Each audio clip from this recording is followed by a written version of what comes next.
Welcome to Ancient Wisdom, a sanctuary where timeless wisdom guides you into deep, restful sleep.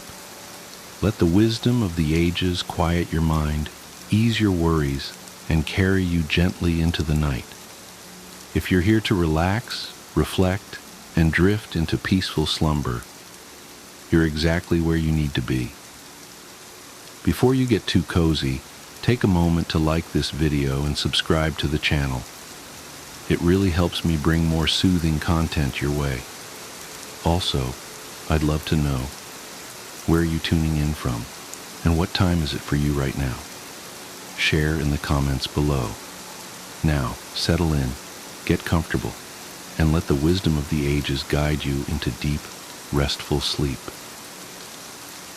Here are 10 powerful ways to pull yourself out of depression and start feeling alive again, backed by real examples and practical advice you can use right now. Depression can feel like a heavy fog, making it hard to see a way forward. But what if I told you that a few small changes, like taking just 5 minutes a day to focus on your breathing or stepping outside for a simple walk, could start lifting that fog? These aren't abstract ideas, they're actionable, proven strategies that have helped thousands. Here's the twist. Not all solutions are obvious. Did you know that helping someone else could help you heal faster? Or that limiting social media can do wonders for your mental clarity? These insights might challenge what you think you know about recovery. This isn't just about feeling better. It's about taking back control, one step at a time. Whether it's establishing a simple daily routine, connecting with people who care, or practicing gratitude in small ways, these strategies work together to rebuild your emotional foundation. Stay with me, because by the end of this video, you'll have practical tools and real hope to tackle depression head-on. Let's dive in. 1. Practice mindfulness daily. Mindfulness is one of the most powerful tools to combat depression, and its beauty lies in its simplicity.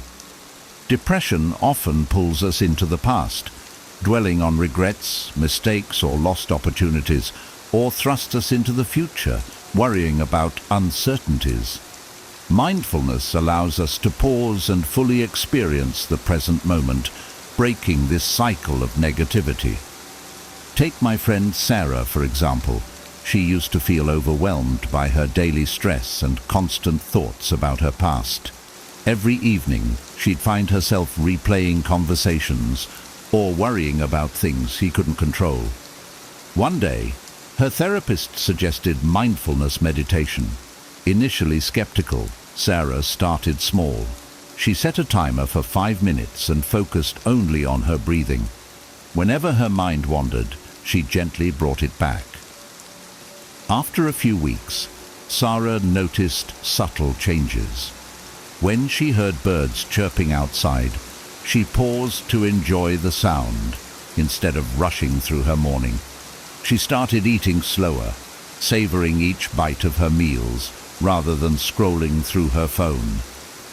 Mindfulness isn't limited to meditation. It's about being present in any activity. For instance, while washing dishes, you can focus on the sensation of water on your hands or the sound of clinking plates. Similarly, during a walk, notice the colors of leaves, the texture of the ground, or the rhythm of your steps. Studies support Sarah's experience. Harvard research shows that mindfulness can significantly reduce symptoms of depression by rewiring the brain's neural pathways. You don't need to be perfect at it. The key is consistency. Even if you start with a single mindful breath, you're building a foundation to reclaim your mental peace. As Sarah often says now, mindfulness saved my mind, one moment at a time. 2. Prioritize physical activity. Physical activity is often referred to as a natural antidepressant, and for good reason. Exercise releases endorphins, which are chemicals in the brain that act as natural mood elevators. But beyond the science, real-life examples show how transformative movement can be for mental health. Take Jason, a 35-year-old graphic designer. When he was diagnosed with depression, his therapist suggested regular exercise. Jason hated gyms, so he started small, just walking around his block for 10 minutes each morning. At first, he didn't notice much change, but after a week, he realized his mornings felt a little less heavy, and he was more energized for work. Encouraged, Jason gradually increased his walks to 30 minutes. Over time, he even started jogging and later joined a local running group. The camaraderie of exercising with others added a social element that further lifted his spirits. Today, Jason credits those morning walks with kickstarting his journey out of depression. Physical activity doesn't have to mean grueling workouts or hitting the gym. It's about finding what works for you. Yoga can be a gentle way to combine movement with mindfulness. Dancing to your favorite songs in your living room can be both fun and therapeutic. Even household chores like gardening or cleaning count as physical activity. Scientific studies show that as little as 20 minutes of exercise 3 times a week can significantly reduce depressive symptoms. If motivation is an issue, consider pairing the activity with something enjoyable. For example, walk in a park while listening to an audiobook or podcast you love. The key is to start small and be consistent. Just like Jason, you might find that those initial steps, literally and figuratively, are the start of a powerful journey toward reclaiming your joy and energy. 3. Connect with trusted people. Depression often convinces us that we're alone, but reaching out to trusted people can be a lifeline. Talking about your struggles, even briefly, can make you feel less isolated and create space for support and understanding. Consider Maria, a single mother who struggled with depression after losing her job. She felt ashamed and withdrew from her friends and family, thinking they wouldn't understand. One evening, overwhelmed by her thoughts, she called her best friend, Anna. Although Maria was hesitant to share everything, she simply said, "I'm not okay." To Maria's surprise, Anna didn't judge or offer unsolicited advice. She listened. That conversation became a turning point. Anna encouraged Maria to meet up weekly, even if just for coffee or a walk. Slowly, Maria began to feel less burdened, knowing someone cared. Sometimes it's not about solving problems, but having someone hold space for your emotions. Reaching out doesn't have to be a grand gesture. A simple message like, "Can we talk? I'm having a tough time," can open doors to meaningful connections. If you don't feel comfortable talking to friends or family, consider joining support groups or connecting with a therapist. For example, John, a software engineer battling depression, found solace in an online community where members shared their struggles anonymously. Knowing he wasn't alone gave him hope and strength. Research confirms the healing power of human connection. According to studies, social support significantly reduces depressive symptoms and increases resilience. Even small interactions, a smile, a kind word, or a shared moment, can make a difference. Remember, you're not a burden. The people who care about you want to help, just as you would for them. Take the first step, like Maria did, and you might find that opening up creates the light you've been seeking in the darkness. 4. Establish a routine. Depression can disrupt daily life, making even the simplest tasks feel overwhelming. Establishing a routine provides structure and stability, giving you a sense of purpose and control when everything feels chaotic. For example, David, a college student, found himself spiraling into depression after failing a semester. His days blurred together. He'd sleep until noon, skip meals, and spend hours scrolling on his phone. His therapist suggested building a simple daily routine to regain a sense of normalcy. David started small. He committed to waking up at 7:30 a.m. each day and making his bed. These small wins gave him a sense of accomplishment. Next, he added specific times for meals, study sessions, and exercise. He even set aside 15 minutes each night to reflect on his day in a journal. Initially, it was hard for David to stick to his routine. Some days, he felt too drained to complete every task. But he reminded himself that progress, not perfection, was the goal. Over time, his routine became second nature, and the predictability helped reduce his feelings of aimlessness. Routines don't have to be rigid. The key is to create a structure that feels achievable. For instance, you might start your day with 3 simple tasks. Make your bed, have a healthy breakfast, and spend 10 minutes doing something calming like reading or stretching. Even if depression makes it hard to stick to your routine every day, showing up for yourself in small ways can create momentum. Research shows that routines can improve mental health by reducing decision fatigue and fostering a sense of achievement. David often says now, "Building a routine gave me back my days and eventually my life." By starting small and being kind to yourself, you too can create a roadmap out of depression. 5. Nourish your body. What you eat directly impacts how you feel. Depression can make it tempting to reach for sugary snacks, processed foods, or skip meals altogether. But nourishing your body with the right foods can uplift your mood and provide the energy you need to combat depressive symptoms. Emma, a marketing executive, learned this firsthand. She used to rely on fast food and caffeine during her long workdays, especially when she felt low.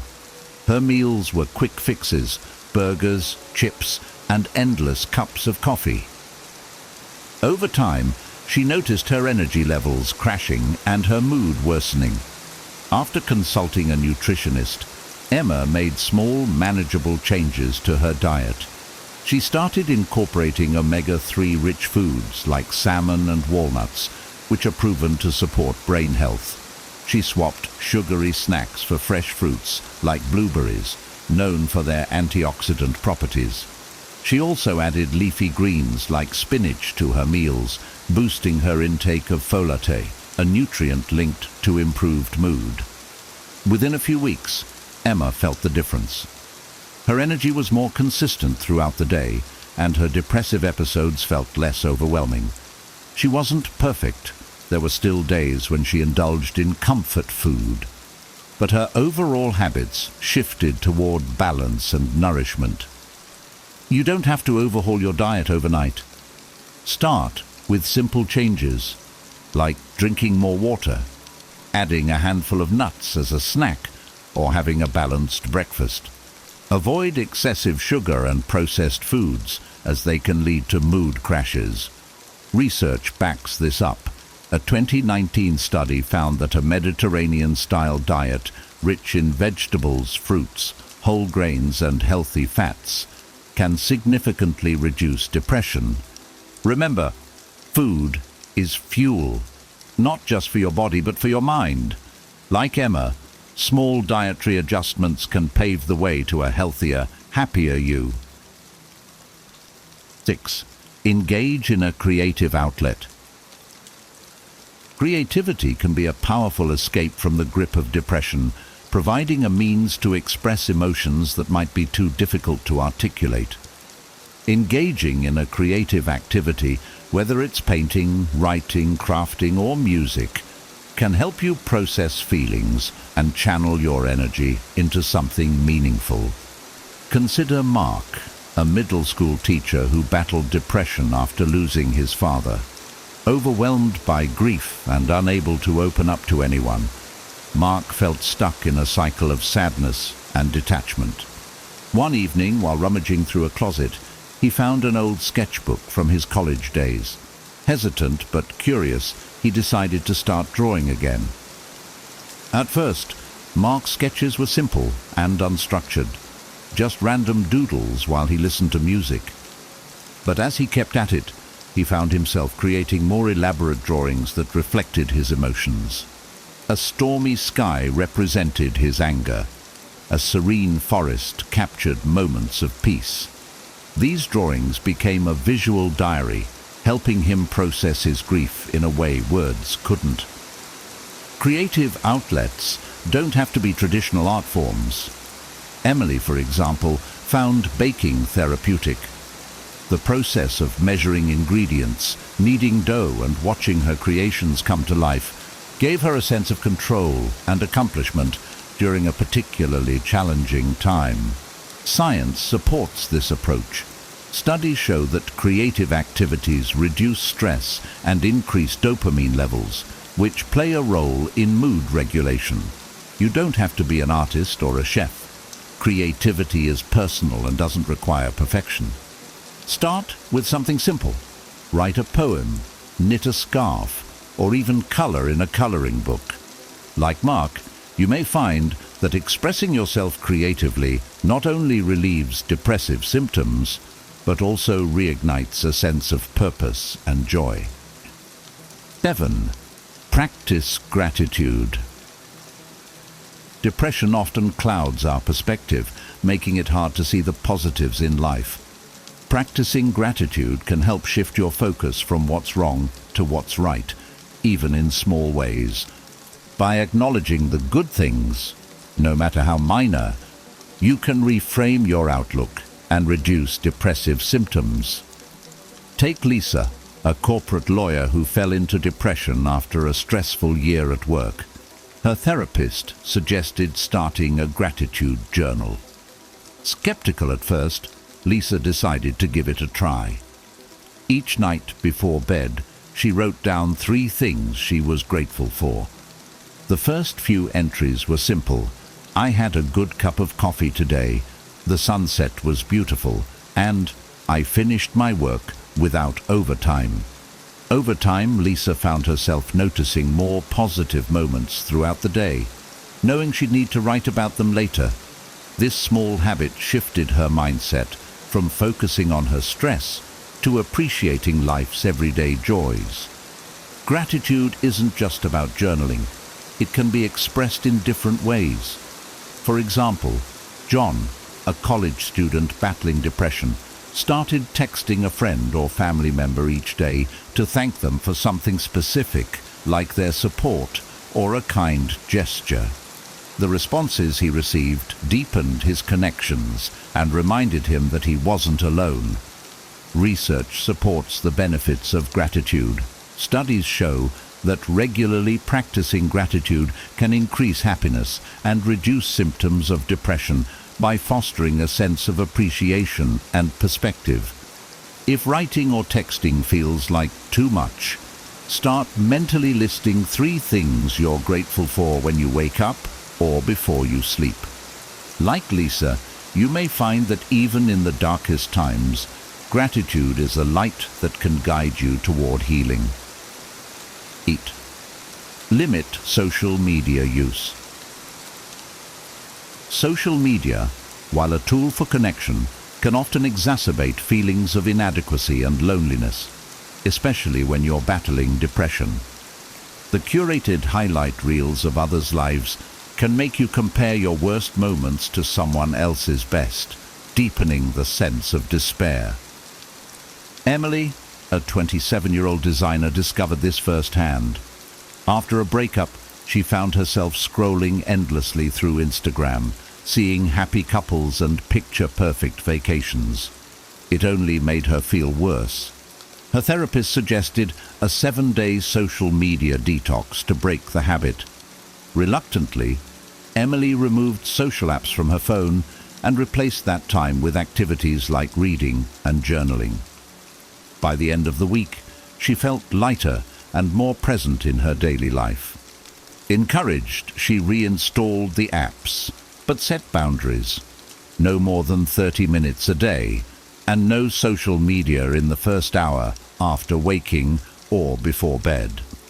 For others, limiting social media can mean unfollowing accounts that trigger negative feelings or using features to mute posts without unfriending people. John, a college student, replaced scrolling with a healthier habit, going for short walks or calling a friend when he felt tempted to pick up his phone. Studies confirm the negative effects of excessive social media use on mental health. A University of Pennsylvania study found that reducing social media time to 30 minutes a day significantly lowers depression and loneliness. If a complete detox feels daunting, start small. Designate tech-free hours or try apps that monitor and limit screen time. Like Emily, you might find that stepping away from the virtual world allows you to focus on the real one and on the moments that truly matter. 9. Seek professional help. Depression can feel overwhelming, and sometimes self-help strategies aren't enough. Seeking professional help is a brave and essential step toward healing. Therapists, counselors, and psychiatrists are trained to provide tools and treatments tailored to your needs, offering support that can make a significant difference. Consider Alex, a 42-year-old accountant who struggled with severe depression after losing his job. He initially resisted therapy, believing he should tough it out on his own. But as his symptoms worsened, loss of appetite, insomnia, and constant fatigue, his wife encouraged him to see a therapist. Alex began weekly sessions with a cognitive behavioral therapist who helped him identify and challenge his negative thought patterns. Through therapy, Alex realized that his self-worth wasn't tied to his career, and he developed healthier coping mechanisms. His therapist also suggested he consult a psychiatrist who prescribed medication to help stabilize his mood while he worked through his challenges. Professional help isn't one size fits all. For some, therapy alone may suffice. For others, a combination of therapy and medication might be necessary. There are also different types of therapy, such as cognitive behavioral therapy, CBT, interpersonal therapy, IPT, or mindfulness-based cognitive therapy, MBCT, each designed to address specific aspects of depression. If cost is a concern, consider community clinics, sliding scale fees, or teletherapy options, which often cost less. Hotlines and support groups can also be valuable resources when immediate help is needed. Remember, seeking help is not a sign of weakness. It's an act of courage and self-care. Just as you'd visit a doctor for a broken bone, reaching out for mental health support is taking the first step toward recovery. Like Alex, you might find that professional guidance becomes a turning point in reclaiming your life. 10. Volunteer or help others. One of the most surprising ways to alleviate depression is to focus on helping others. Shifting attention outward creates a sense of purpose, builds connections, and often brings unexpected joy.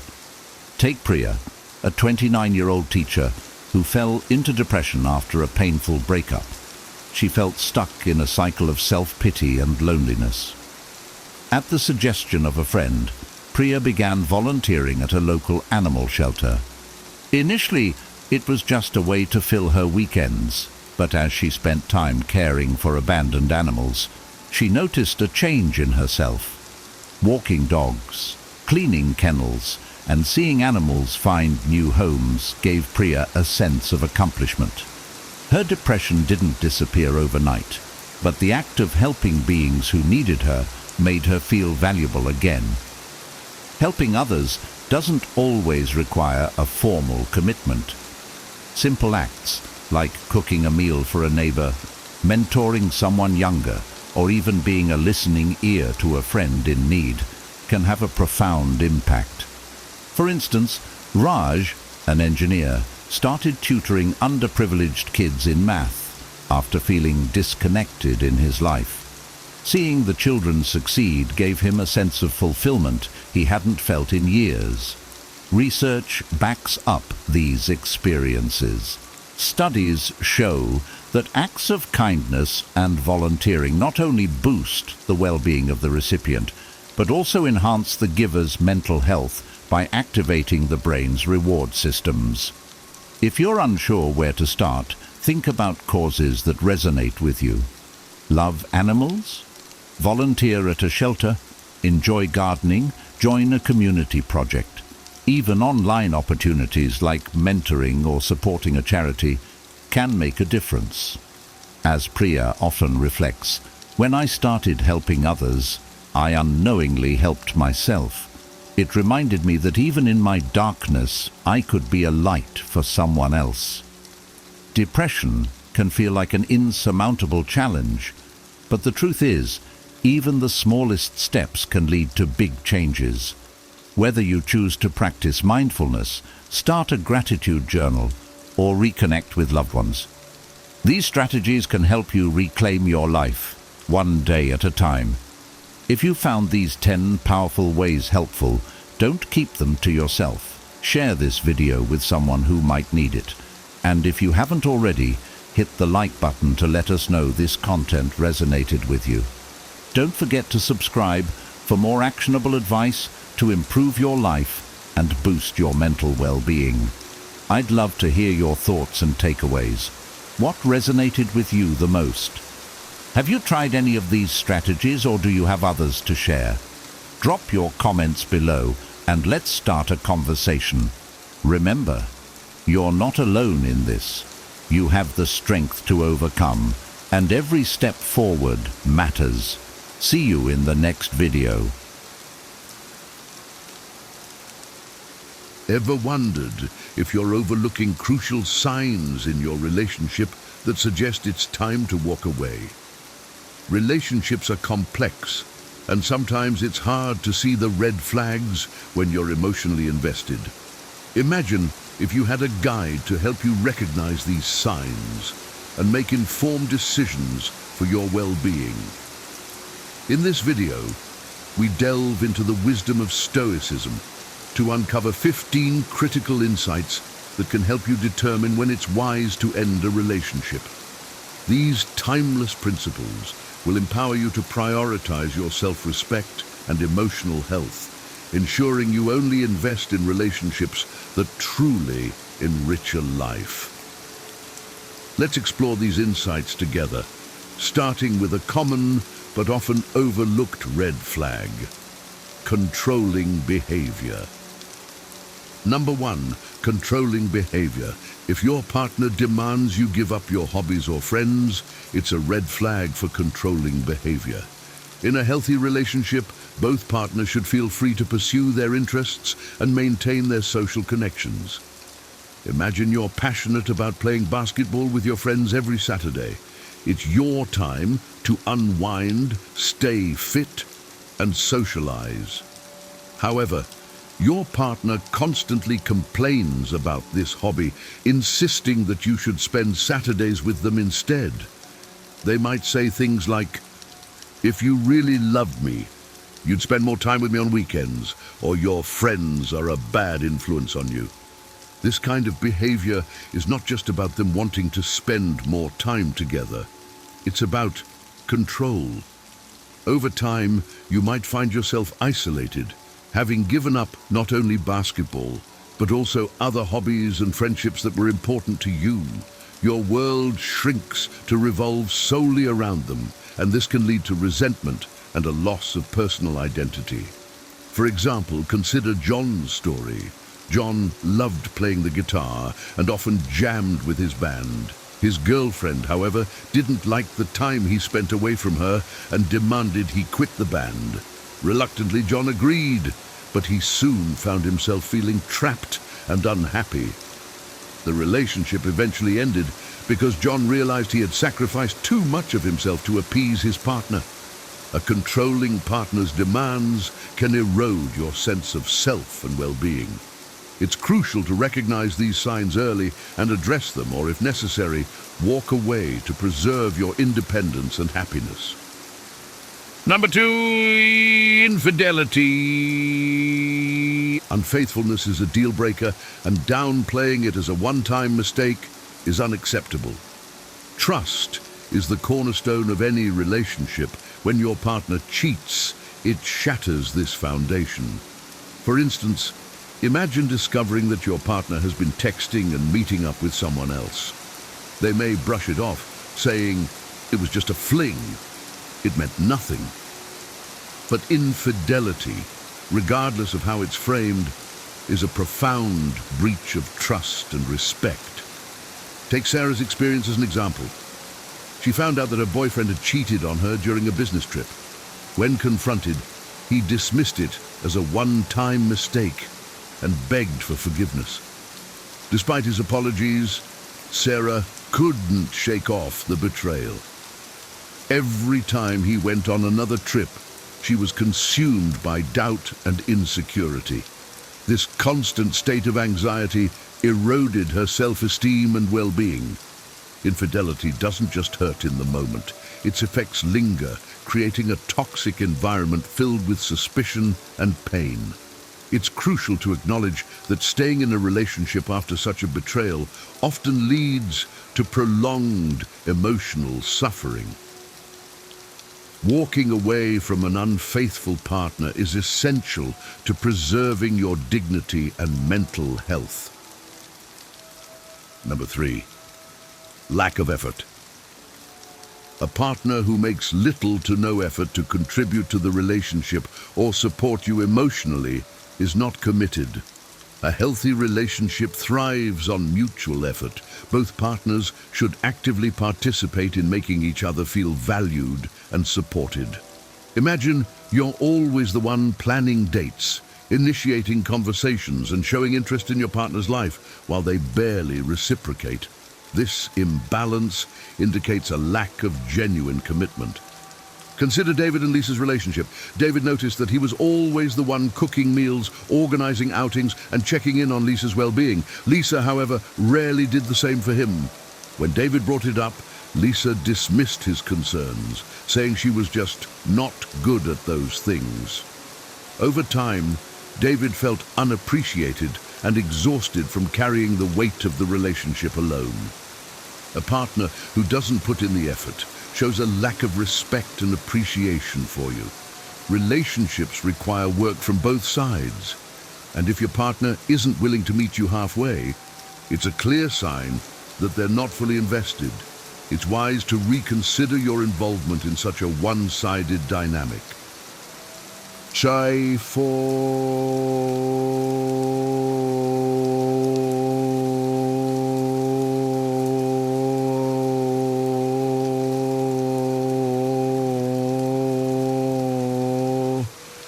A partner who never takes responsibility and always blames you for issues lacks maturity and the ability to sustain a healthy relationship.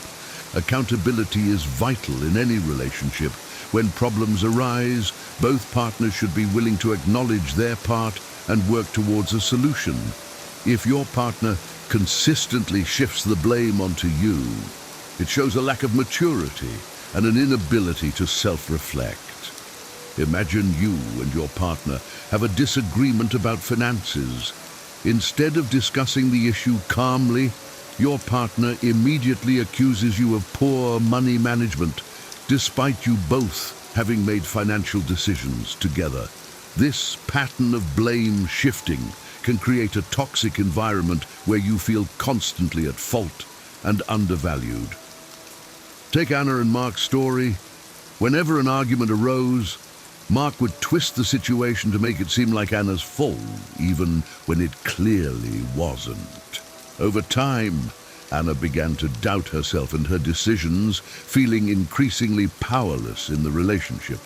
A partner who can't own up to their mistakes isn't ready for a mature, healthy relationship. Mutual responsibility is key to resolving conflicts and growing together. If blame shifting is a recurring issue, it may be time to step away and seek a relationship built on mutual respect and accountability. Number 5, frequent lies.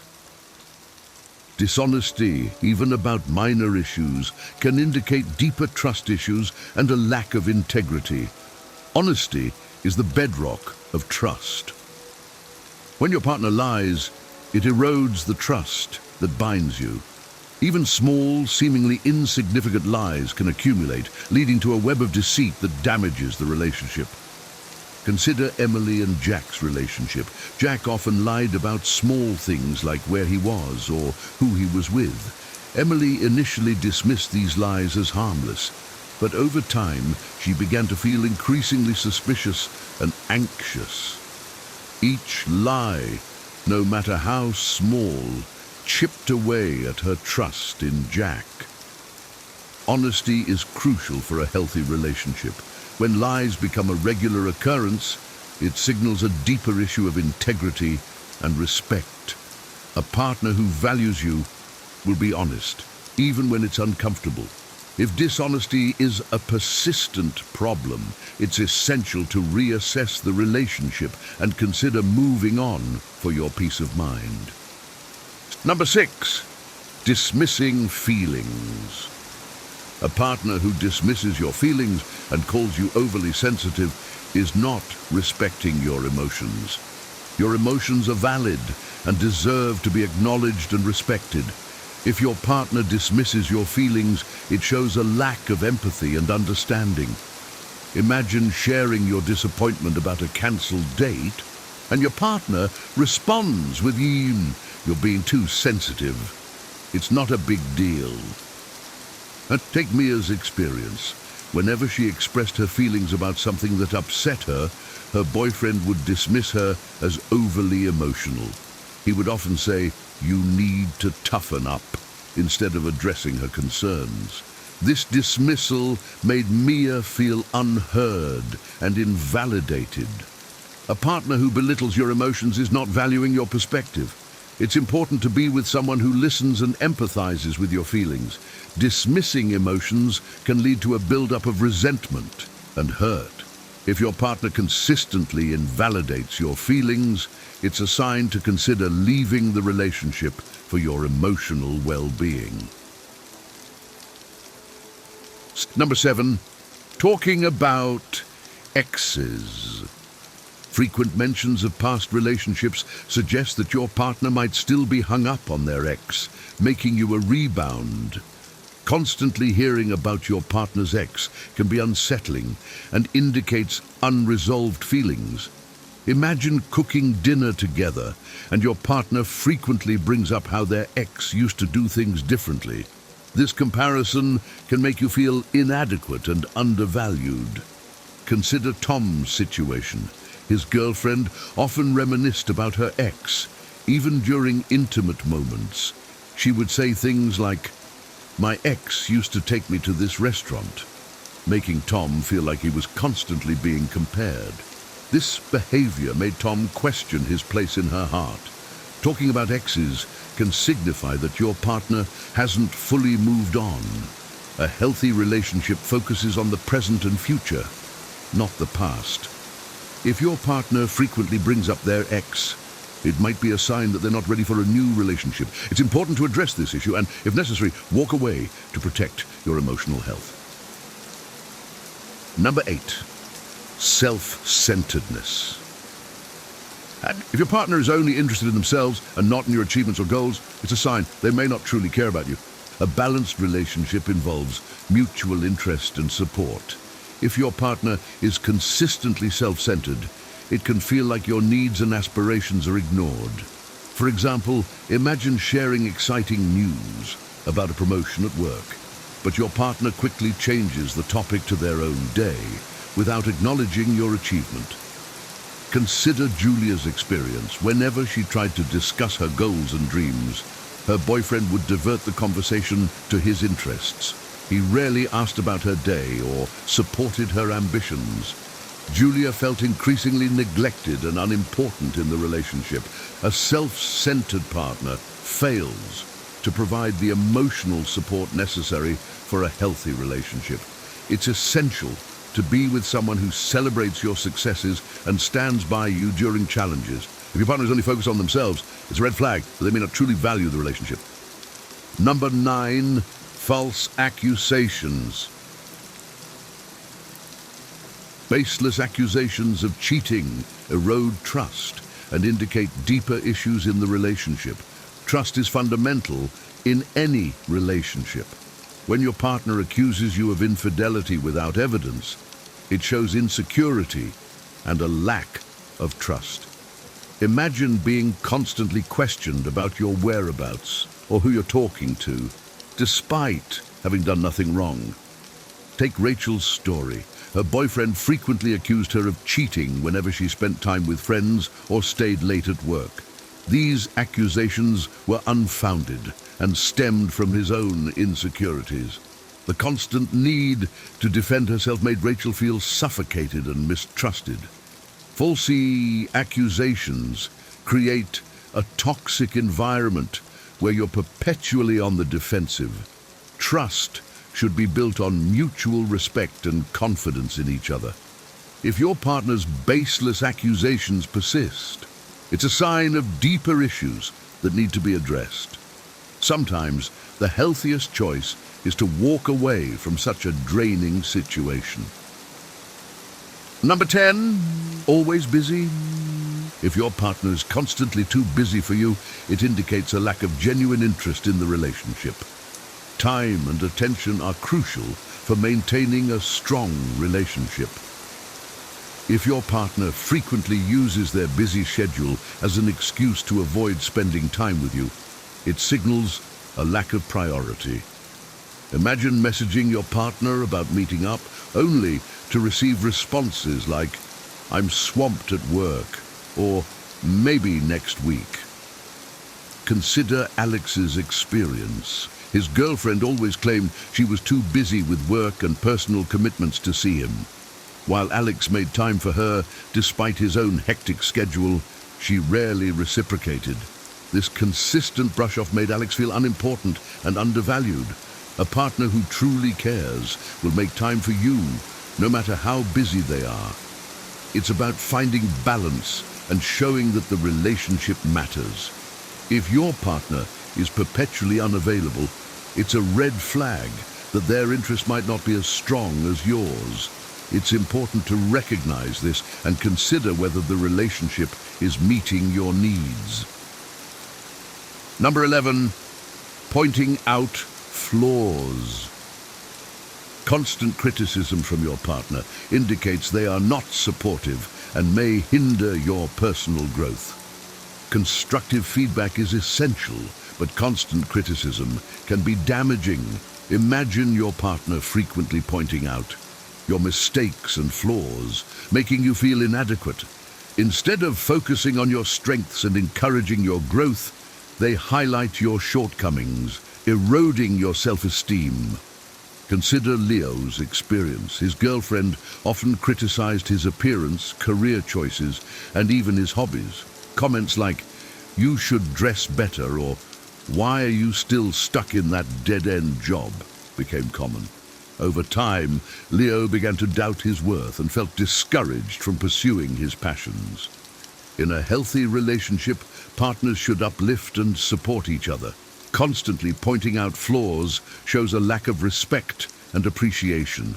It's important to feel valued and confident with your partner, not belittled. If you find yourself in a relationship where criticism is frequent and harsh, it may be time to evaluate its impact on your well-being and consider moving on. Number 12, lack of respect. If your partner often disrespects you in public or private, it's a clear sign that they do not value you or the relationship. Respect is fundamental in any relationship. Disrespect can manifest in various ways, such as mocking your opinions, belittling your accomplishments, or ignoring your boundaries. Imagine sharing your thoughts during a discussion only for your partner to roll their eyes and dismiss your perspective. Take Karen's story. Her boyfriend frequently made fun of her in front of their friends, joking about her intelligence and capabilities. Although he claimed it was all in good fun, Karen felt humiliated and devalued. This behavior extended to their private conversations, where he would undermine her decisions and opinions. A partner who respects you will treat you with kindness and consideration, both publicly and privately. Disrespect erodes the foundation of a relationship and can lead to long-term emotional harm. If your partner consistently disrespects you, it's crucial to address the issue and, if necessary, leave the relationship to protect your self-worth. Number 13, inconsistent behavior. If your partner's actions and words frequently contradict each other, it creates confusion and mistrust, signaling an unstable relationship. Consistency in actions and words is key to building trust. Imagine your partner promising to spend more time with you, but repeatedly canceling plans at the last minute without a valid reason. This inconsistency can make you feel unsure about their true intentions and commitment. Consider Nathan's situation. His girlfriend often made grand promises about their future together, but rarely followed through on any of them. She would talk about moving in together or planning trips, but when the time came, she always had excuses. This left Nathan feeling confused and uncertain about the stability of their relationship. Inconsistent behavior can create a sense of instability and mistrust. A reliable partner aligns their actions with their words, providing a stable foundation for the relationship. If you find yourself constantly questioning your partner's intentions due to their inconsistency, it may be a sign that the relationship is not built on solid ground. Number 14, emotional dependency. If your partner relies on you for all their emotional support, it's a sign they need professional help and the relationship is unhealthy. While supporting each other emotionally is important, relying solely on one partner for all emotional needs can be overwhelming. Imagine your partner turning to you for every emotional crisis, expecting you to fix all their problems without seeking help elsewhere. Consider Emma's experience. Her boyfriend constantly depended on her for emotional support, from handling stress at work to dealing with personal insecurities. Emma found herself drained and unable to focus on her own needs. Despite suggesting he seek therapy, he refused, placing all his emotional burdens on her. A balanced relationship involves mutual support while maintaining individual emotional resilience. If your partner's emotional dependency becomes overwhelming, it indicates they may need professional help. It's essential to recognize the limits of what you can provide and ensure your own emotional health is not compromised. Number 15, constant negativity. If your partner is consistently negative or pessimistic, it can drain your energy and affect your well-being. Positivity and optimism are crucial for a healthy relationship. Imagine your partner always focusing on the negatives, complaining about their job, criticizing others, and rarely expressing gratitude or joy. This constant negativity can be exhausting and impact your own outlook on life. Consider Josh's story. His girlfriend was perpetually negative, always finding something to complain about. Whether it was about her day, their plans, or the people around them, her pessimism overshadowed any positive moments they shared. Over time, Josh found himself feeling more anxious and less enthusiastic about their future together. Being with a partner who constantly brings a negative attitude can be draining. It's important to surround yourself with positivity and support. If your partner's negativity is affecting your mental and emotional well-being, it may be necessary to re-evaluate the relationship and consider moving on to preserve your happiness. In conclusion, maintaining self-respect and seeking a supportive partner is crucial for a healthy and fulfilling relationship. Recognizing these red flags early on can save you from prolonged emotional distress and help you make informed decisions about your relationship. Remember, a relationship should enhance your life, not drain it. If these red flags appear, it's wise to consider walking away to protect your well-being and happiness. Once upon a time, in an ancient village nestled near a mountain range, there lived a young man named Kaito. He was known for his creativity and resilience, but beneath his optimistic exterior, Kaito felt trapped by invisible chains. His dreams of success in his work and relationships seemed perpetually out of reach. One evening, after a particularly exhausting day in the fields, Kaito found himself wandering a secluded mountain path. The air was crisp, carrying the scent of pine and cherry blossoms, and the path led him to a small temple bathed in twilight. There sat an elderly Zen master named Hiroshi, quietly tending to a bonsai tree. Hiroshi had a reputation for helping people discover clarity and purpose. Drawn to the master's serene presence, Kaito approached cautiously. "Master Hiroshi," he said, bowing deeply, "I feel lost. My ambitions are clear, but something within me holds me back. How can I overcome this?" Hiroshi looked up, his eyes crinkling with a kind smile. "Sit with me, young man. Let us unravel the chains together." Kaito sat cross-legged on the soft grass, and Hiroshi began to speak. "To move forward, you must first let go. There are 10 habits binding you, like weeds choking a blossoming flower. Let me tell you clearly what they are." Hiroshi placed his hands on his knees and began. "The first habit is complaining. Complaining is like standing in a sinking boat and focusing on the holes instead of finding a way to plug them. It drains your energy and keeps you stuck in the problem.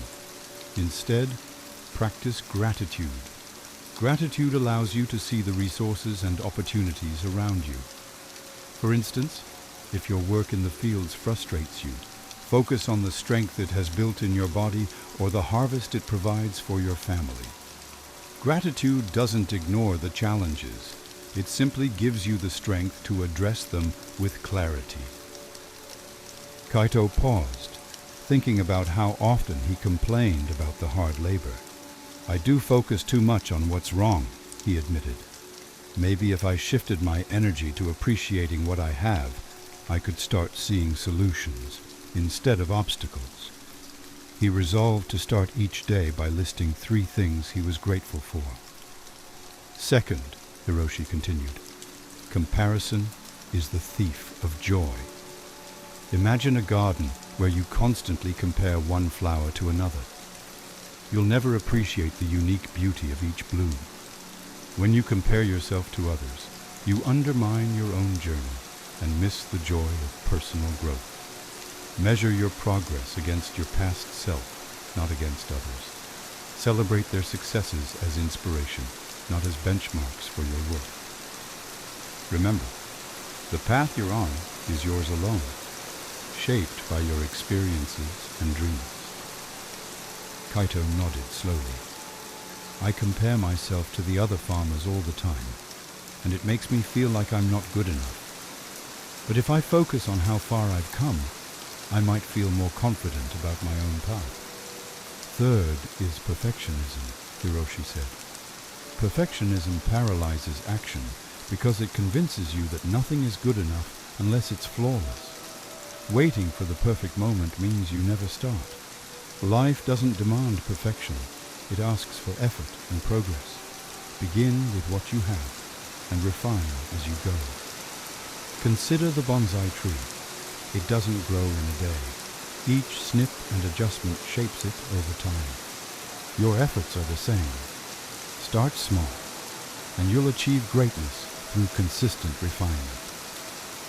That hits close to home, Kaito said with a rueful smile. I've been delaying fixing the irrigation system, waiting for the perfect plan. But if I just start with what I can, I'll improve it along the way. The fourth habit is procrastination. Procrastination is like carrying a heavy pack uphill. The longer you wait, the heavier it feels. Break large tasks into smaller, manageable steps. When you focus on one small action, you lighten the load and create momentum. For example, if you dread preparing your tools for the next season, start by cleaning just one.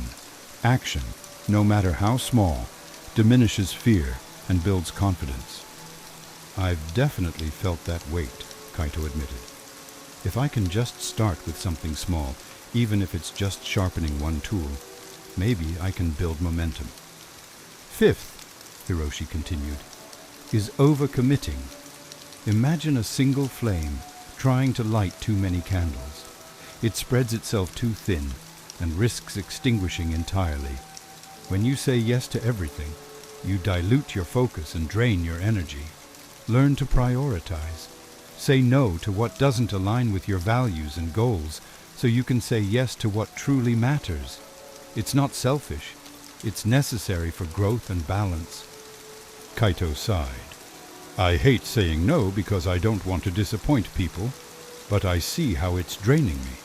I'll practice being more selective about where I spend my energy. The sixth habit is people-pleasing. Living to satisfy others' expectations is like wearing clothes that don't fit. You lose your comfort and identity. Honor your own needs and live authentically. When you respect yourself, others who truly matter will respect you too. For instance, if you feel compelled to agree with someone to keep the peace, pause and ask yourself if doing so aligns with your values. Honesty with yourself and others fosters genuine relationships. That's a hard one for me, Kaito confessed. I've been trying to make everyone happy, but it's left me feeling empty. I need to start focusing on what truly matters to me. Seventh is self-doubt, Hiroshi said firmly. Self-doubt is a shadow that grows when you stand still. Reflect on your past achievements to remind yourself of your abilities. You've overcome challenges before, and you'll do so again. Confidence doesn't come from never failing. It comes from knowing you can rise after every fall. Keep a journal of your successes, no matter how small, and revisit it when doubt creeps in. I often forget my own successes, Kaito said thoughtfully. I'll start keeping a journal of my achievements to remind myself of what I'm capable of. The eighth habit is multitasking, Hiroshi explained. Multitasking scatters your focus like seeds thrown to the wind. They rarely land where they'll grow. Deep concentration, on the other hand, is like planting a single seed with care. Focus on one task at a time, and you'll achieve mastery and greater satisfaction. For example, if you're repairing a fence, set aside distractions like conversations until it's finished. Quality work comes from undivided attention. I'm always juggling too many things, Kaito admitted. I'll try focusing on one task at a time and see if it makes a difference. Ninth, Hiroshi continued, is avoiding feedback.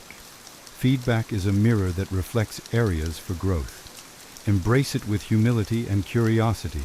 Constructive criticism isn't a personal attack. It's a tool for refinement. Seek it out and use it to sharpen your skills and perspective. When someone offers feedback, thank them and ask yourself how it can help you grow. I've always been defensive about criticism, Kaito said. But if I can view it as a chance to learn, I might grow faster. And finally, the 10th habit is neglecting self-care, Hiroshi said, his tone softening. Self-care is not indulgence, it's sustenance. Imagine trying to draw water from an empty well. You cannot give your best to others or your goals if you're depleted. Prioritize rest, nourishment, and activities that rejuvenate your spirit. Whether it's a walk in nature, a moment of meditation, or simply enjoying a cup of tea, these small acts restore balance and energy. "I've been burning the candle at both ends," Kaito admitted. "I'll start setting aside time each day to recharge, even if it's just a short walk or quiet meditation." Kaito took a deep breath, feeling both humbled and enlightened. "Thank you, Master Hiroshi. Your words resonate deeply. I will strive to let go of these habits." Hiroshi smiled warmly. "The journey will not be easy, but every step you take will bring you closer to freedom. Remember, transformation begins with awareness and is sustained through action." The moon had risen high by the time their conversation ended. Kaito felt lighter, as if a great burden had been lifted. Bowing deeply, he said, "I will not forget your lessons, Master." In the weeks that followed, Kaito applied Hiroshi's teachings. He began each day with gratitude, set boundaries, and tackled his goals with imperfect but determined steps. Slowly, his life transformed. Opportunities blossomed, relationships deepened, and peace replaced his inner turmoil. Word of Kaito's transformation spread, and others sought him out for advice. Remembering Hiroshi's guidance, Kaito shared what he had learned, becoming a beacon of hope for those ready to release their own weeds. And so, the story of Kaito and the 10 Habits reminded all who heard it that within each of us lies the power to cultivate success, one thoughtful step at a time. Never beg for love and have everything naturally with Stoic wisdom. Have you ever felt like you're chasing love, only to end up feeling lost and unfulfilled? Imagine if, instead of seeking validation from others, you became the star of your own emotional solar system, effortlessly attracting genuine connections. Not begging for affection transforms you into a beacon of confidence and self-assurance, naturally drawing admirers into your orbit. In this video, we will delve into the mysteries of love through the lens of Stoicism, a philosophy that teaches us to cultivate inner strength and resilience. By embracing Stoic principles, you can transform your quest for meaningful connections into a graceful dance of trust, self-esteem, and self-awareness. We'll explore how each choice we make shapes our path, and how, just like stars, we too can evolve towards our brightest selves, attracting and maintaining authentic relationships. Stay with us as we unravel these insights, and don't forget to like, subscribe, and watch till the end for all the valuable content. Number 1. The nature of genuine love. Genuine love is a commitment, a conscious choice to nurture and grow with another person. It is not something that simply blossoms out of nowhere. Rather, it is more like a garden that you need to cultivate carefully. This garden requires constant work, unwavering dedication, patience, time, and above all, trust. True love demands that you be your authentic self, embracing your strengths and acknowledging your flaws. It is about understanding and appreciating the character and value of the other person, admiring not just who they are today, but also who they are becoming. This form of love aligns perfectly with Stoic principles, where self-awareness and inner strength play pivotal roles. Imagine a garden where each plant represents a facet of your relationship. Some plants require daily watering and sunlight, while others thrive with minimal intervention. Similarly, love needs consistent effort, honest communication, and shared experiences to grow. Neglecting any part of this garden results in withering, just as neglect in a relationship leads to disconnection and dissatisfaction. The work is continuous, but the rewards are immense. A thriving, beautiful garden that stands as a testament to your dedication. True love also involves embracing imperfections. We are all flawed beings, and genuine love sees beyond these flaws, focusing instead on growth and potential. This perspective echoes Stoic teachings on self-improvement and resilience. By acknowledging our imperfections and striving to improve, we foster a relationship environment that encourages mutual growth and understanding. In this journey, patience is your ally, and honesty is your guide. Patience allows you to weather the storms of misunderstanding and conflict, while honesty ensures that your relationship remains grounded in reality. As you invest in your personal growth, you simultaneously nurture the relationship, allowing it to flourish naturally. This mutual development leads to a deeper connection, fostering a bond that withstands the test of time and adversity. Genuine love, much like a well-tended garden, requires effort, but offers profound beauty and fulfillment in return. In this steadfast commitment lies the essence of true love, unwavering, nurturing, and ever-growing. Number 2, understanding love through Stoicism. Stoicism, though not specifically focused on romantic relationships, offers profound insights that can guide us in our quest for meaningful connections. By using Stoic principles, we learn to approach relationships with logic rather than sentimentality. This perspective helps us recognize and interpret patterns shaping our choice of a life partner, making us better prepared to achieve our life goals. Love, from a Stoic viewpoint, is not a spontaneous or purely emotional phenomenon. Instead, it is a conscious decision to build a life with someone who harmonizes with us at a fundamental level. To apply this wisdom, we must demystify the concept of love at first sight, a romanticized idea often linked to physical attraction and elusive chemistry. True love, as Stoics understand, is cultivated with care and intention. Much like a well-tended garden, it is grounded in reality, not fantasy. This grounded approach allows us to see our partners clearly, appreciating their strengths and understanding their flaws, while fostering a connection based on mutual respect and shared values. This realistic perspective helps in forming relationships that are both resilient and fulfilling.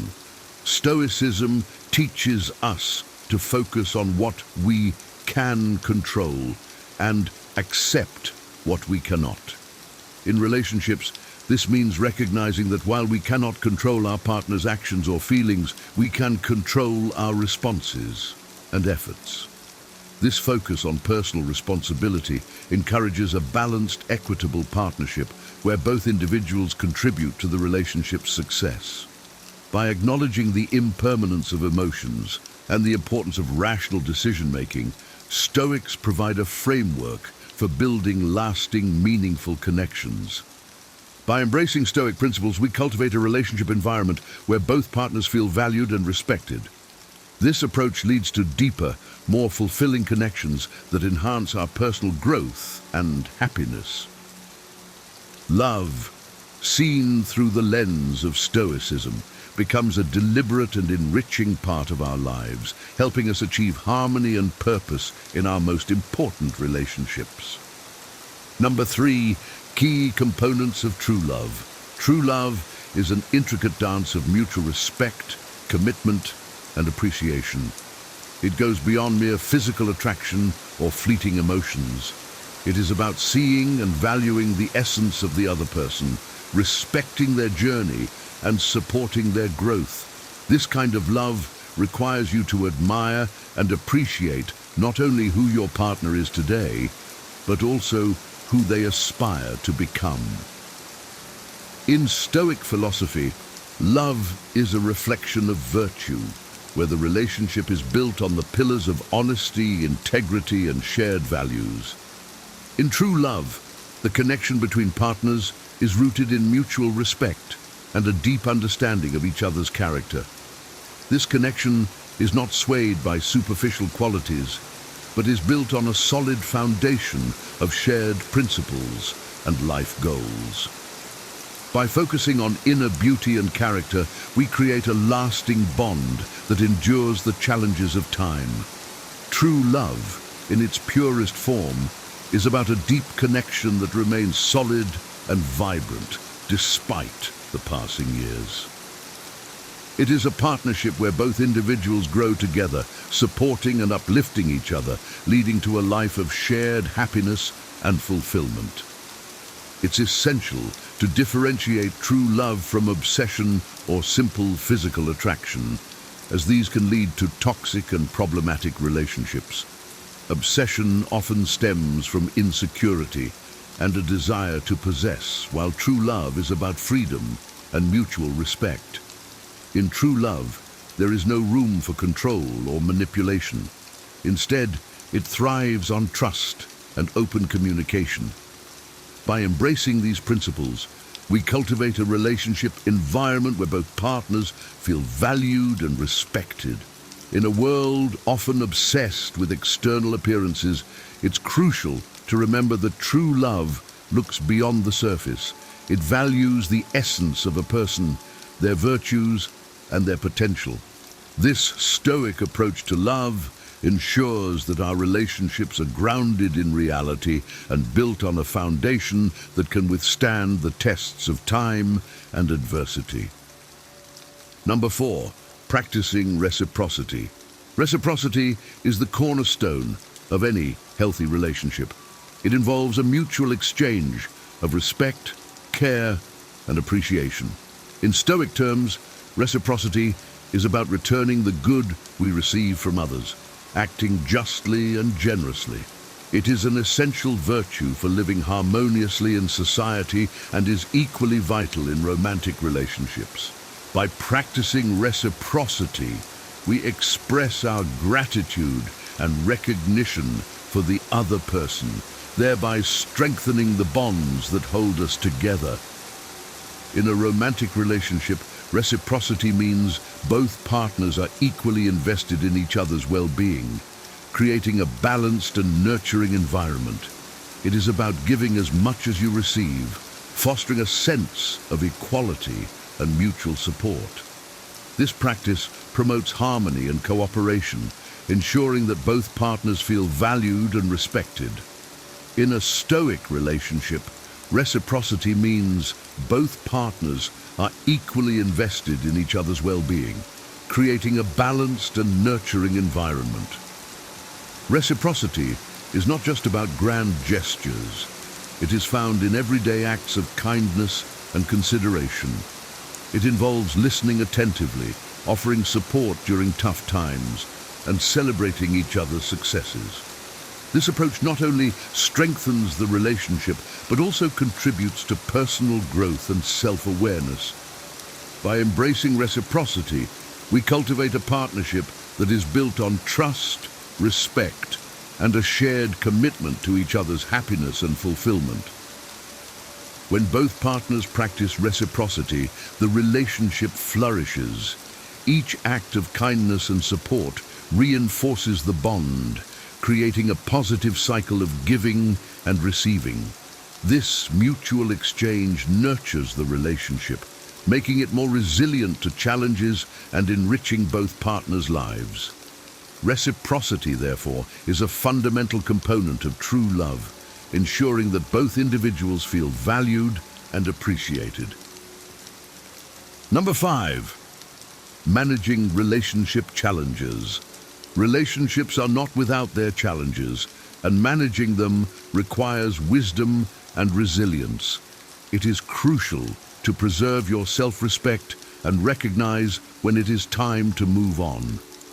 If a relationship consistently brings pain and the other person is unwilling to change despite honest communication, it may be time to let go. Remember, your well-being and happiness are paramount. Time has a wonderful ability to heal even the deepest wounds, and while scars may remain, the damage is not eternal. Stoic philosophy teaches us to focus on what we can control and let go of what we cannot. This principle is invaluable in navigating the end of a relationship. It encourages us to hold our heads high, learn from the experience, and continue our journey with greater wisdom. You have the power to decide how to react to a breakup, choosing to move forward with dignity and strength. Embrace the lessons learned and allow yourself to grow from them, knowing that each ending brings the potential for a new beginning. Facing relationship challenges with a Stoic mindset means accepting that pain and difficulty are part of life. These experiences are opportunities for growth and self-discovery. By maintaining our composure and focusing on our personal development, we can navigate these challenges with grace and resilience. This approach helps us emerge stronger and more self-aware, ready to embrace future relationships with a renewed sense of purpose and understanding. It is essential to communicate openly and honestly with your partner when facing difficulties. By addressing issues directly and constructively, you create an environment where problems can be resolved and the relationship can grow stronger. If, despite your best efforts, the relationship cannot be salvaged, remember that ending it may be the healthiest choice for both parties. This decision should be made with compassion and respect, allowing both individuals to move forward positively. Number 6. Choosing a life partner. Choosing a life partner is one of the most significant decisions you will make. It is essential to look beyond physical appearance and seek a deeper connection based on shared values and mutual respect. Physical beauty is fleeting, but the qualities that matter, intelligence, integrity, and the ability to be a true companion, endure over time. A Stoic approach to choosing a partner involves focusing on inner beauty and character, qualities that will support a lasting and healthy relationship. Seek someone who can become your best friend, your trusted advisor, and your solid support in times of adversity. This connection should be one that remains vibrant despite the passing years, rooted in mutual understanding and respect.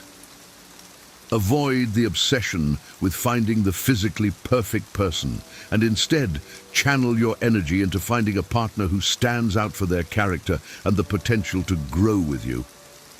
This approach will lead to a fulfilling and enduring partnership where both individuals support and uplift each other, creating a life of shared happiness and growth.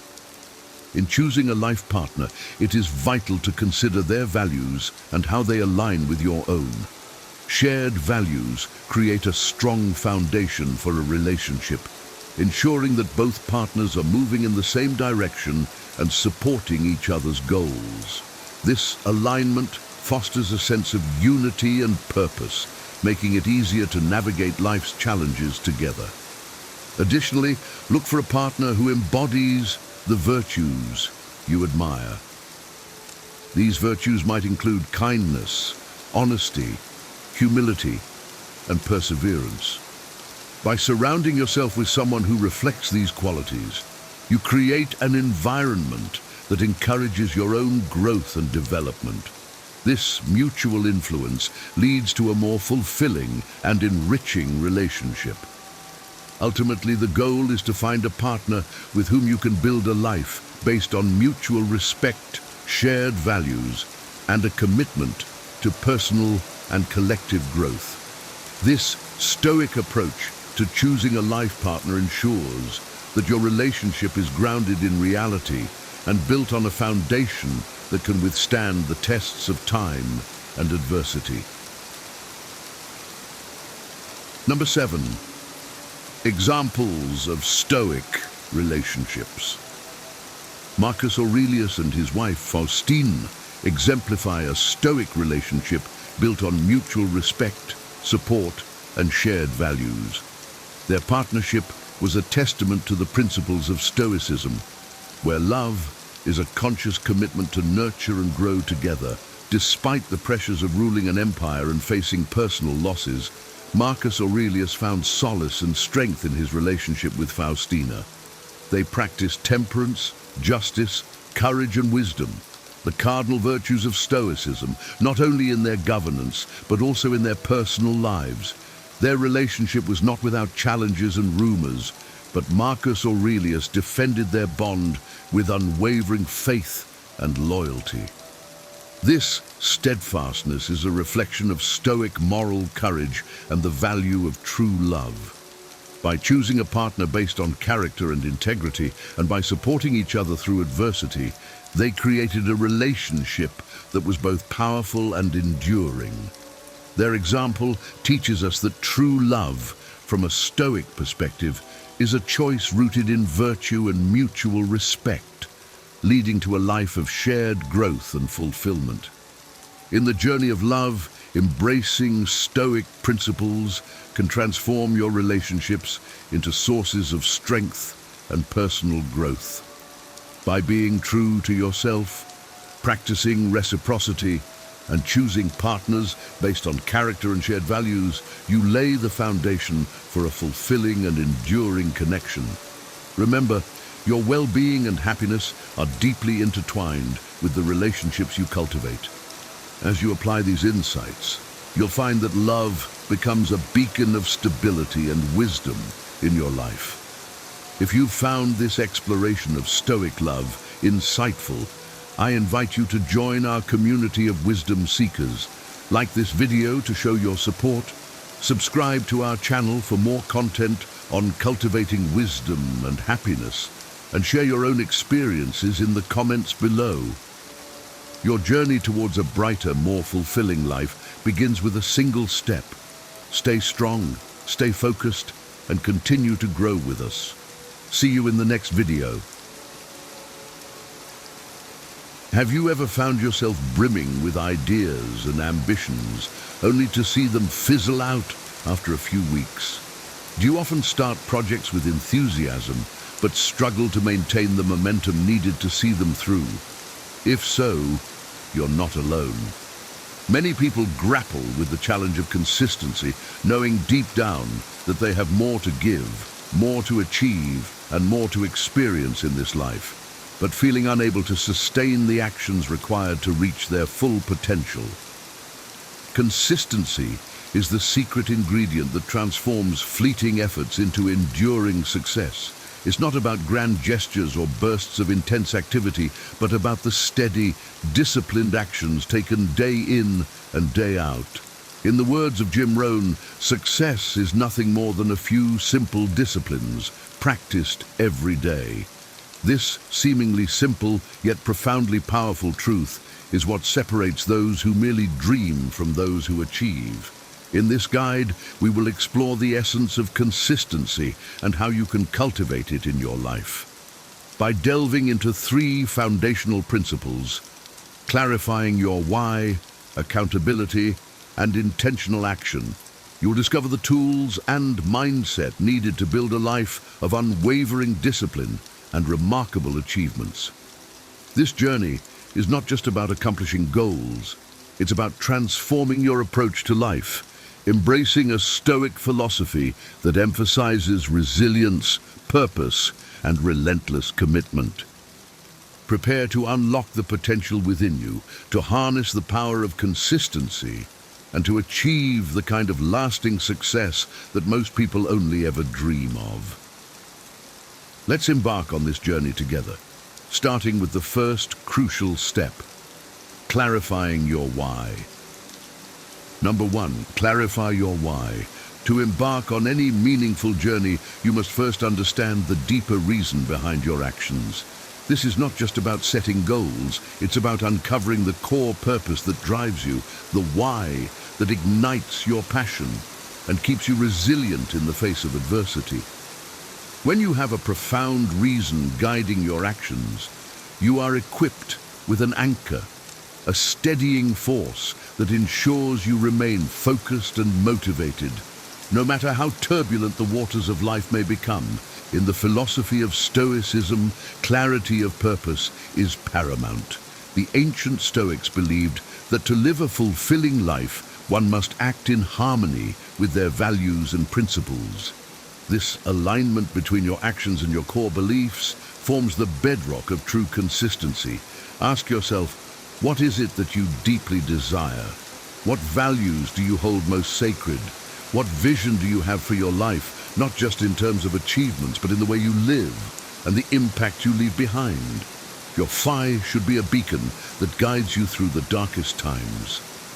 Consider the journey of Marcus Aurelius, a Roman emperor and Stoic philosopher who faced countless challenges during his reign. Despite the immense pressures and adversities, he remained steadfast, driven by a profound sense of duty to his people and a commitment to his philosophical principles. His why was not merely to rule, but to serve as a just and virtuous leader, to live in accordance with the Stoic values of wisdom, courage, justice, and temperance. In your own life, finding this level of clarity requires introspection and honesty. Reflect deeply on what truly matters to you. Is it the well-being of your family, the pursuit of knowledge, the desire to contribute to your community or make a difference in the world? Your why should resonate with your innermost values and passions, creating a compelling vision that inspires you to persist even when faced with obstacles. Once you have identified your why, let it permeate every aspect of your life. Use it as a touchstone when making decisions, a source of strength when encountering difficulties, and a guiding principle for your daily actions. When your efforts are aligned with this deeper purpose, consistency becomes not just a discipline, but a natural expression of your commitment to your values. Remember, the journey to consistency is not about perfection, but about persistent effort. There will be days when motivation wanes and distractions abound. During these times, return to your why. Let it remind you of the bigger picture, the overarching narrative of your life story. In the words of Seneca, another great Stoic philosopher, if a man knows not to which port he sails, no wind is favorable. Your why is that port, a clear destination that ensures you navigate life's challenges with purpose and determination. In conclusion, to cultivate true consistency, you must first clarify your why. This deep, compelling reason will sustain you through challenges, providing the motivation and alignment needed to persist in your efforts. Let your why be the foundation upon which you build your daily actions, ensuring that every step you take is in harmony with your core values and ultimate vision. Number 2, accountability. Once you have clarified your why, the next critical step is to establish a robust system of accountability. In the pursuit of consistency, accountability serves as a crucial mechanism to keep you on track, ensuring that your actions align with your goals and values. By involving others in your journey, you create a support network that not only motivates you, but also holds you responsible for your commitments. Accountability is a principle deeply rooted in Stoicism. The Stoics understood the importance of community and mutual support in maintaining personal discipline. Marcus Aurelius, in his Meditations, often reflected on the influence of his mentors, peers, and the people around him. He acknowledged that while self-discipline is vital, the guidance and encouragement of others can significantly enhance one's ability to remain consistent. To build a system of accountability, start by identifying individuals who can support you in your journey. These could be mentors, coaches, trusted friends, or family members who understand your goals and values. The key is to choose people who will challenge you to stay true to your commitments, offer constructive feedback, and celebrate your successes. These accountability partners should be people who believe in your potential and are willing to invest their time and energy in your growth. In practical terms, setting up regular check-ins with your accountability partners can be immensely beneficial.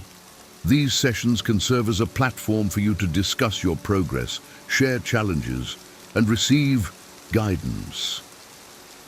The mere knowledge that someone else is keeping track of your efforts can be a powerful motivator, compelling you to maintain your discipline and follow through on your plans. Moreover, accountability can extend beyond personal relationships to include formal structures. Joining a group or community that shares similar goals can provide additional layers of support and motivation. Whether it's a professional association, a mastermind group, or an online community, being part of a collective effort can inspire you to stay consistent and committed. One of the significant benefits of accountability is that it helps counteract the human tendency to procrastinate or make excuses. When left to our own devices, it's easy to rationalize why we didn't stick to our plans. However, when we know that we have to report our actions to someone else, we are more likely to push through resistance and uphold our commitments. This external pressure can be a powerful antidote to the internal inertia that often hinders progress. In the Stoic tradition, the concept of accountability also involves self-reflection and personal honesty. Keeping a journal where you record your daily actions, reflect on your progress, and evaluate your adherence to your goals can serve as a personal accountability tool. This practice allows you to take an objective look at your efforts, identify areas for improvement, and reinforce your commitment to consistency. In summary, accountability is a fundamental pillar of consistency. By surrounding yourself with supportive individuals and creating formal structures for regular check-ins, you reinforce your commitment to your goals. This network of accountability partners helps you stay motivated, provides valuable feedback, and ensures that you remain on track. Remember, as the Stoics taught, we are stronger together, and through mutual support and accountability, we can achieve remarkable consistency and success. Number 3, intentional action. With your why clearly defined and a solid accountability system in place, the final piece of the puzzle is to take intentional action. Consistency is not merely a theoretical concept. It is manifested through deliberate, purposeful actions repeated over time. This is where the practical application of your plans takes shape, transforming your goals into tangible outcomes. Intentional action requires you to establish a structured daily routine that supports your objectives. This involves setting specific, manageable tasks that align with your broader goals and breaking them down into actionable steps. The Stoics believed in the power of daily practices and routines to cultivate virtue and excellence. By embedding consistency into your daily life, you create a framework that ensures continuous progress, regardless of external circumstances. Start by identifying the key activities that directly contribute to your goals. These activities should be prioritized in your daily schedule, receiving the attention and focus they deserve.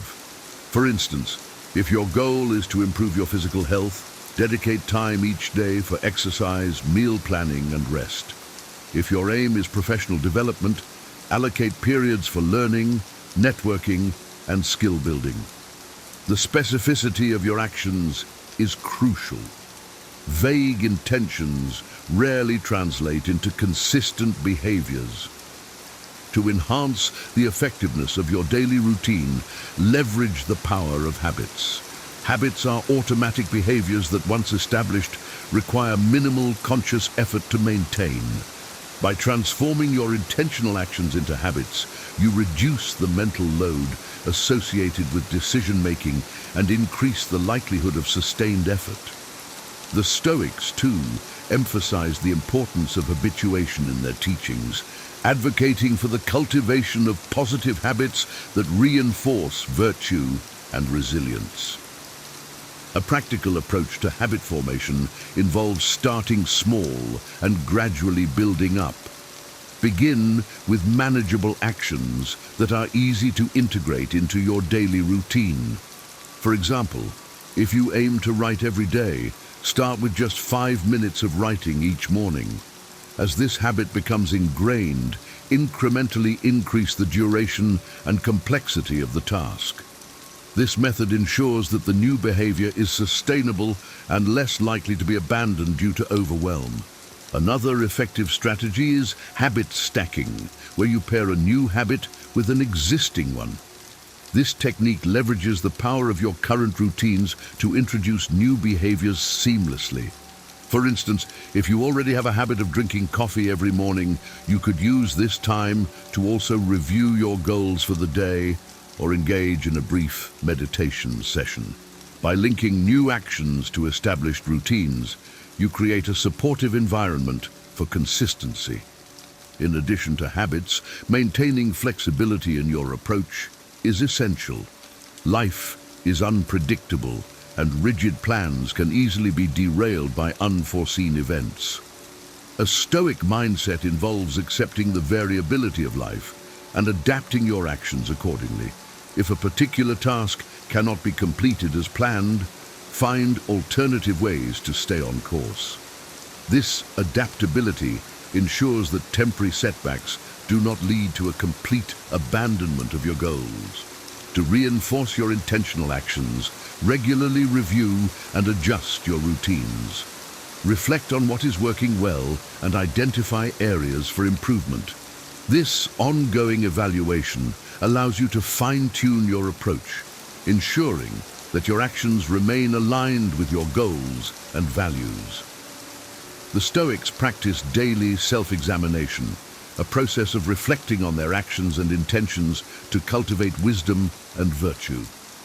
Incorporate this practice into your routine to maintain a clear focus on your path to consistency. In conclusion, intentional action is the practical embodiment of consistency. By establishing structured routines, cultivating positive habits, and maintaining flexibility, you create a sustainable framework for achieving your goals. This deliberate approach, rooted in Stoic principles, ensures that your efforts are focused, purposeful, and resilient in the face of challenges.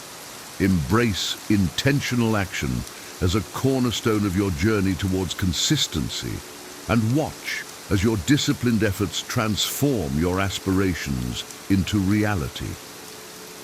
As we draw this journey to a close, I invite you to reflect deeply on the path ahead. Consistency is not just a practice, it is a commitment to yourself, a vow to honor your deepest values and aspirations every single day.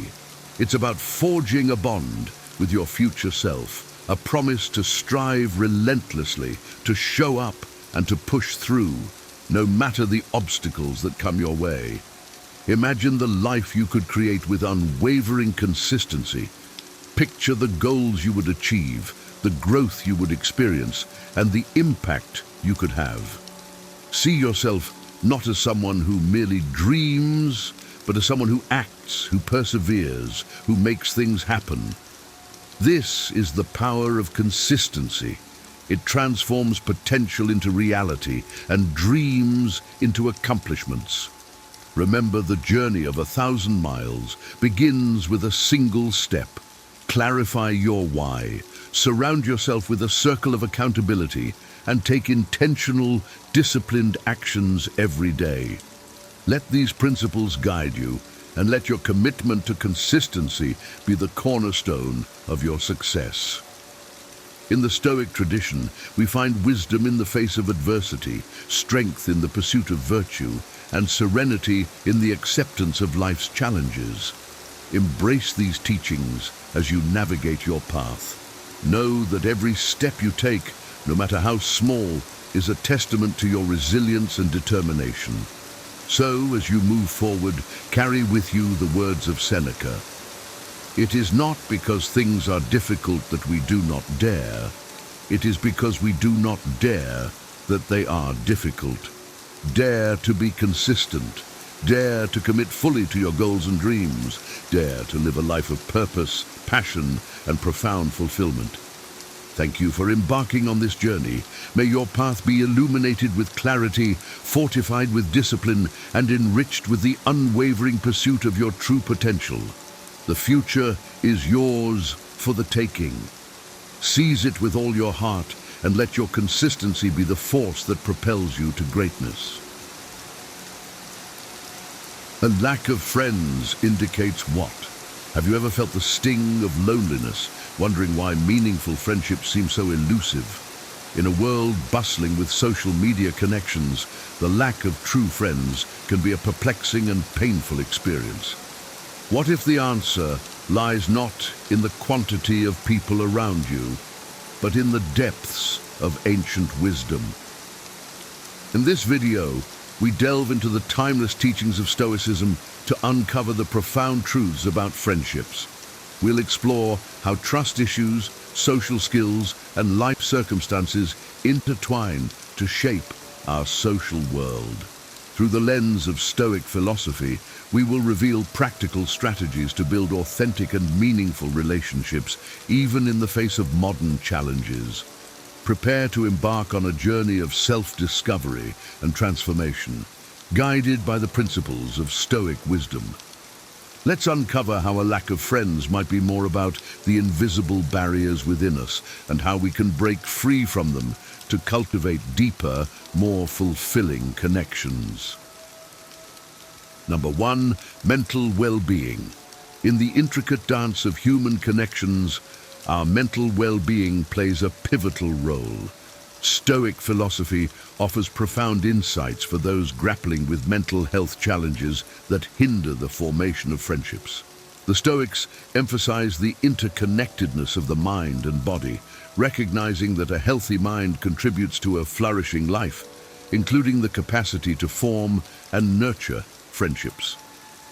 When facing conditions like anxiety or depression, Stoics advocate developing resilience through philosophical practices. This involves cultivating inner strength that enables individuals to navigate the ebb and flow of emotions, fostering a stable foundation for both personal well-being and social connections. Mindfulness and meditation are integral to Stoic practices, helping individuals manage mental health by practicing present moment awareness. This allows them to confront and overcome negative thought patterns, enabling more authentic social interactions. Stoicism champions tranquility as an ultimate goal. Those navigating mental health challenges can find solace in Stoic principles prioritizing inner peace. By embracing Stoic virtues, individuals forge a path to tranquility, creating an environment conducive to cultivating and sustaining meaningful friendships. A Stoic approach to mental well-being thus serves as a guiding light, leading to deeper, more resilient connections. Number 2, common human values. In the tapestry of human relationships, common values, emotions, and experiences form the foundation upon which genuine connections are built. Stoicism encourages us to focus on these universal aspects, transcending specific interests to forge meaningful bonds. While individual interests may differ, the Stoic approach emphasizes the shared human condition, highlighting the importance of empathy and understanding. By embracing the Stoic principle of accepting what is beyond our control, we learn to appreciate the diversity of human interests. This perspective fosters tranquility and allows us to see differences as opportunities for growth rather than barriers. Stoics advocate for adaptability, encouraging us to step out of our comfort zones and explore new passions, thereby expanding our horizons and potential for friendships.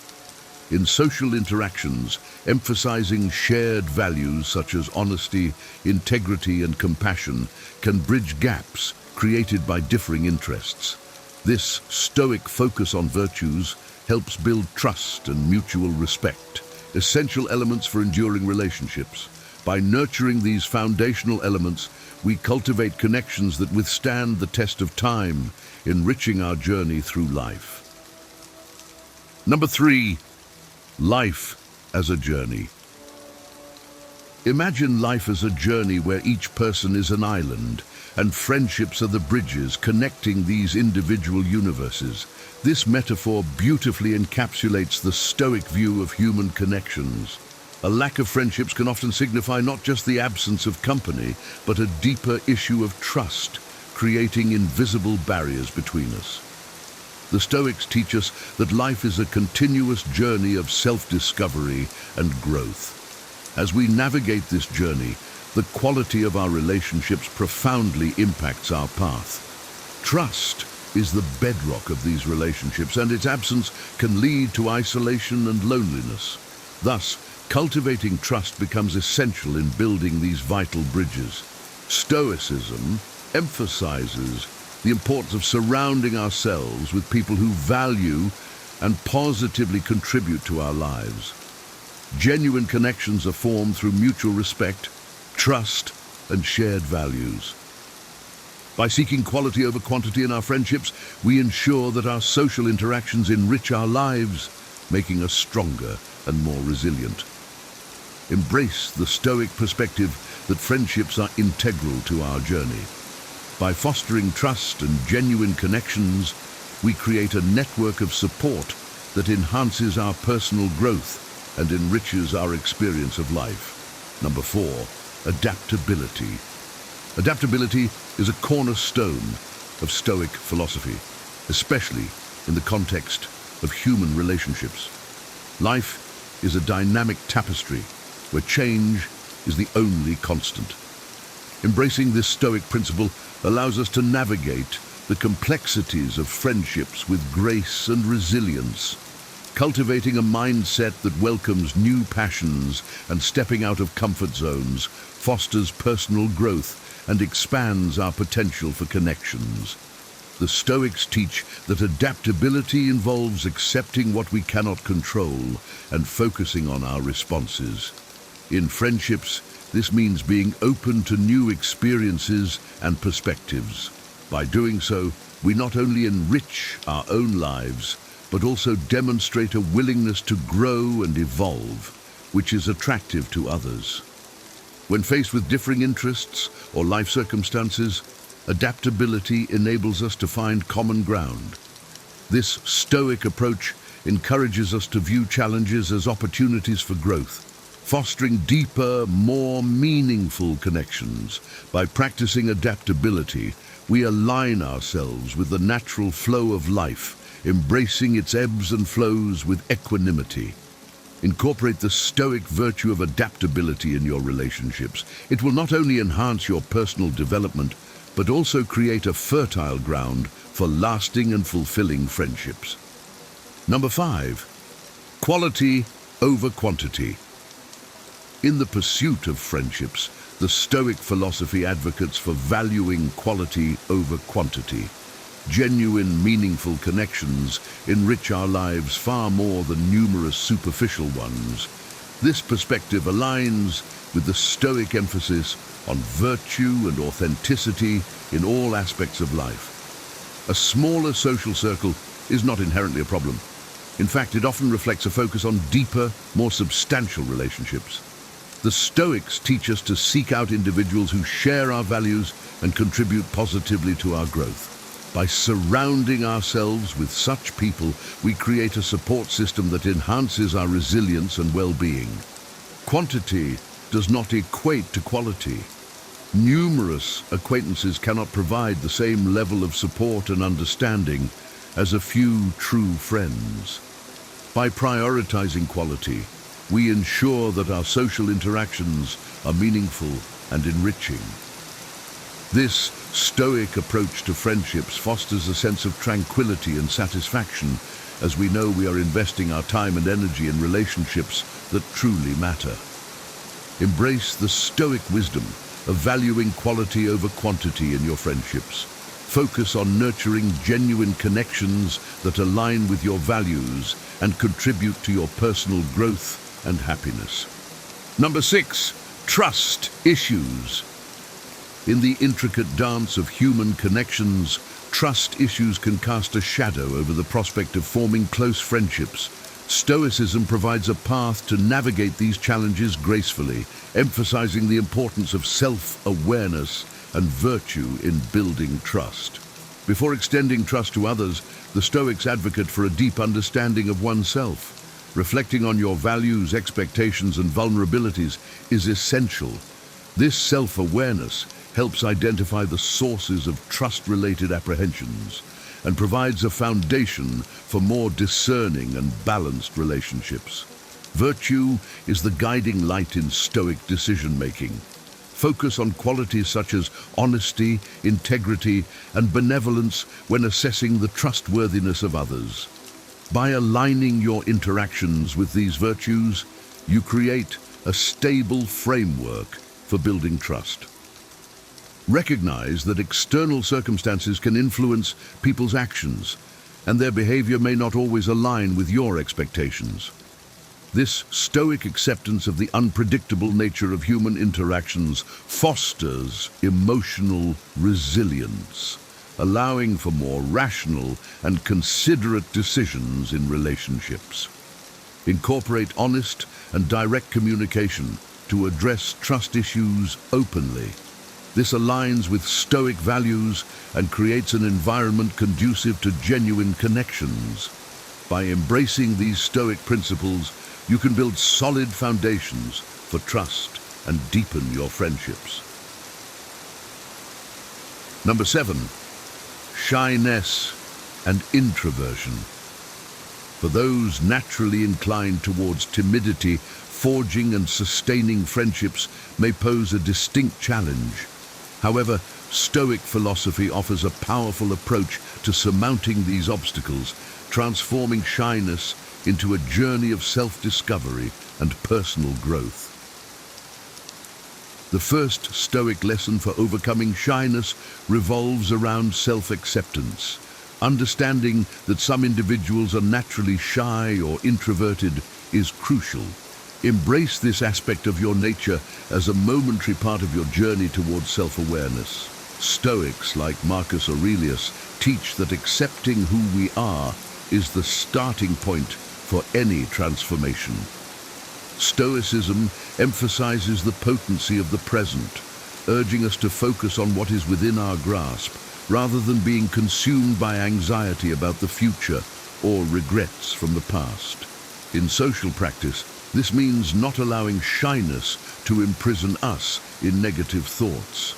By freeing ourselves from expectations and projections, we find the liberty to act according to our principles, unbridled by fear.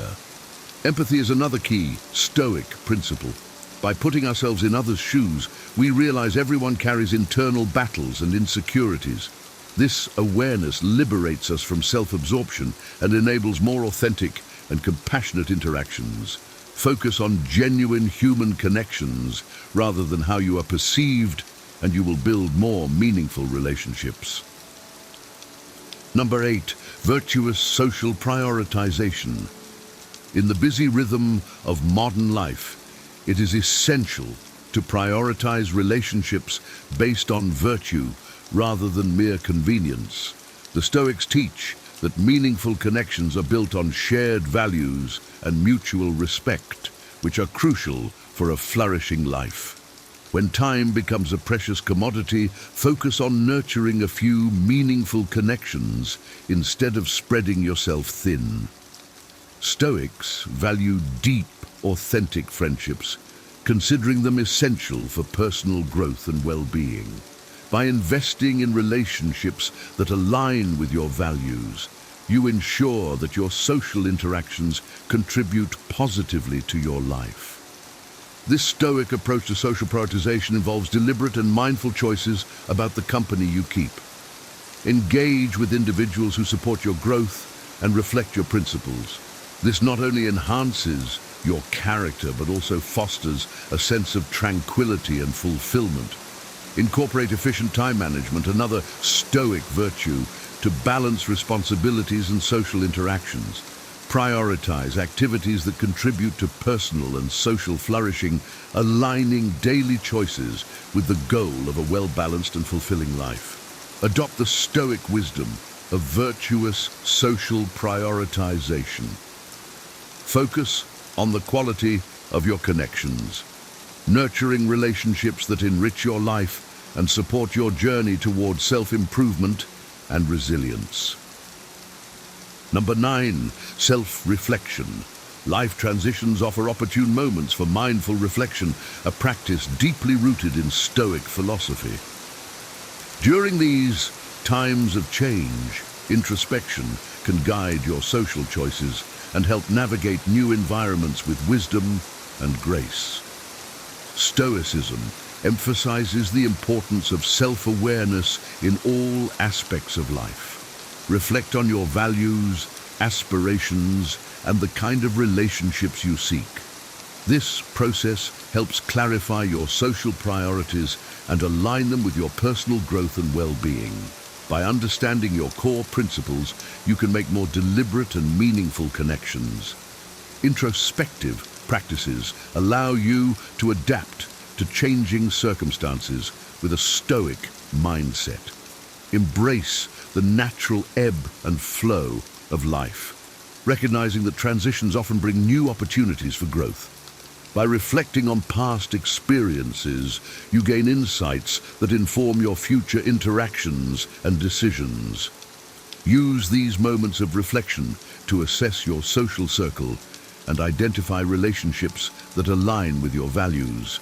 This Stoic approach ensures that your connections are genuine and supportive, fostering a sense of tranquility and fulfillment. Incorporate self-reflection as a guiding light in your journey. It will help you navigate life's transitions with wisdom, ensuring that your social choices contribute to a meaningful and flourishing life.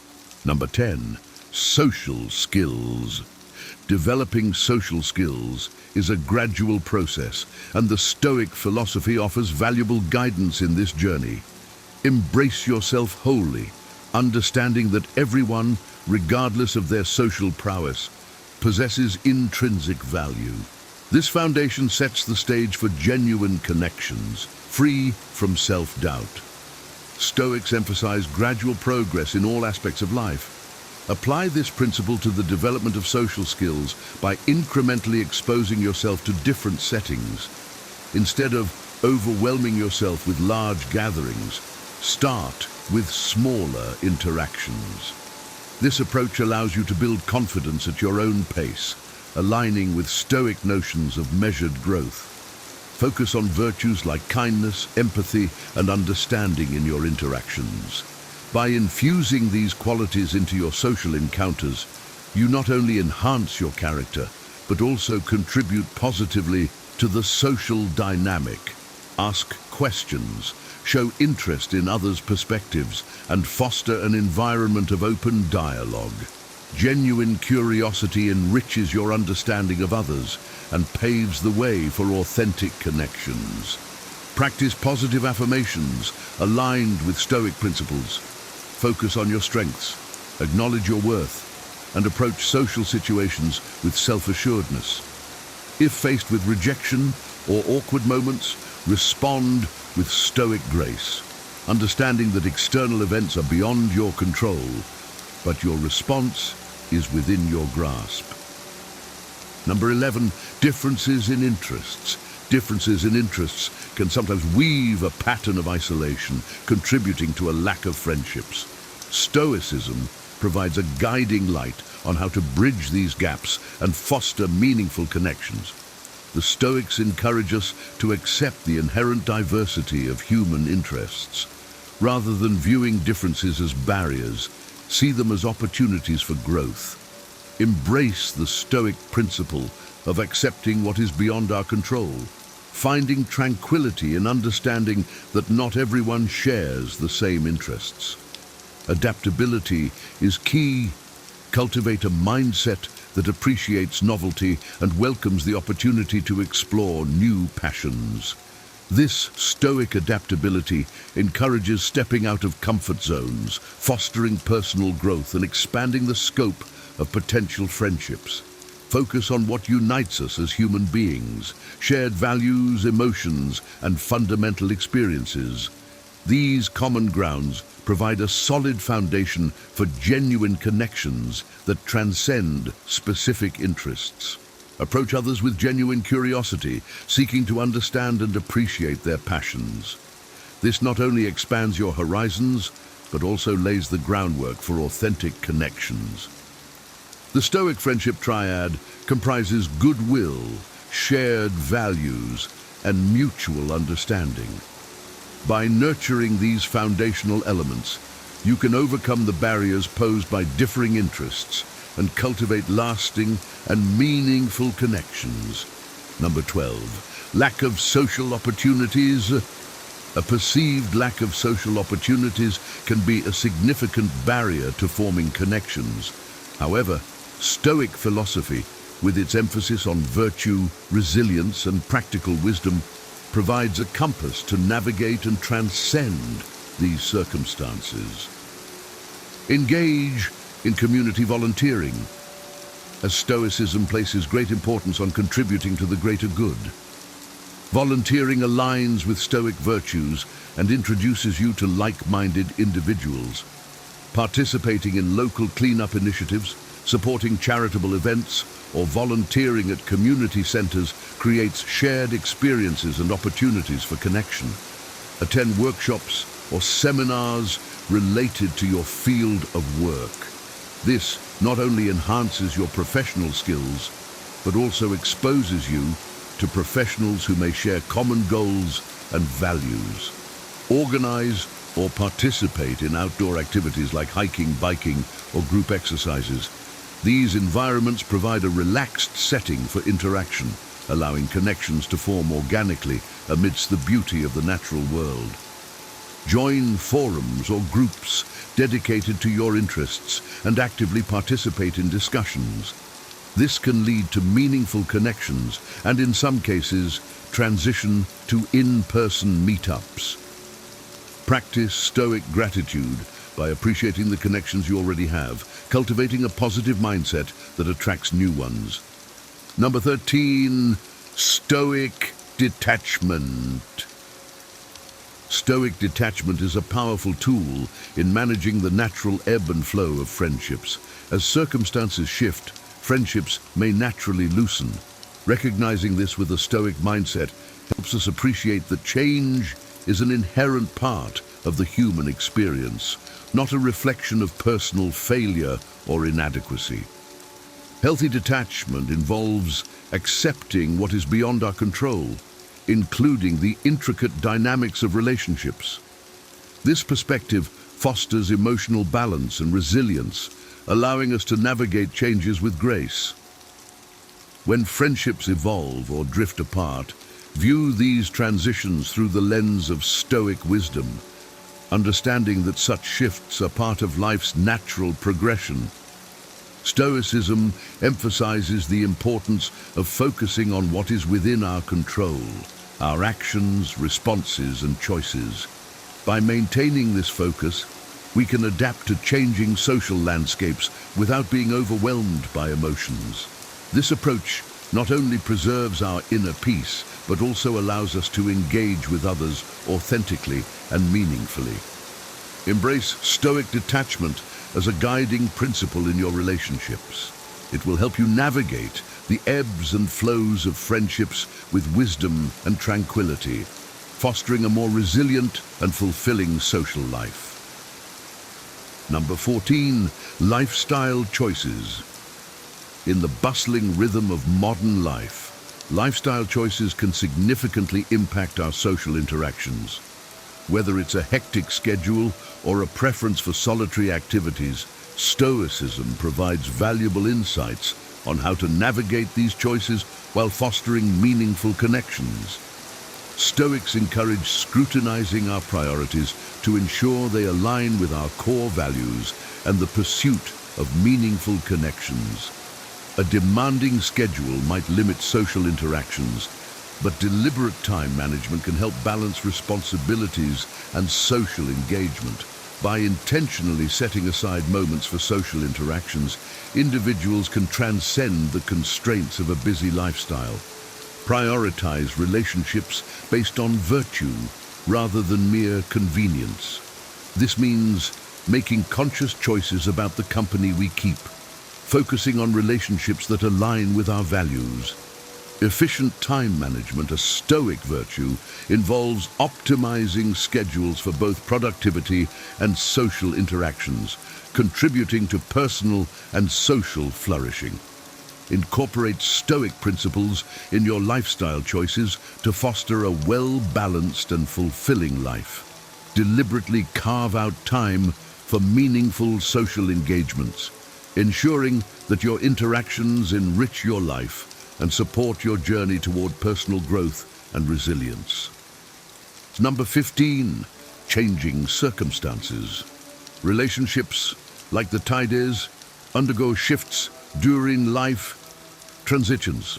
Recognizing the fluidity of these dynamics is essential, and Stoicism provides a framework to navigate these changes with wisdom and grace.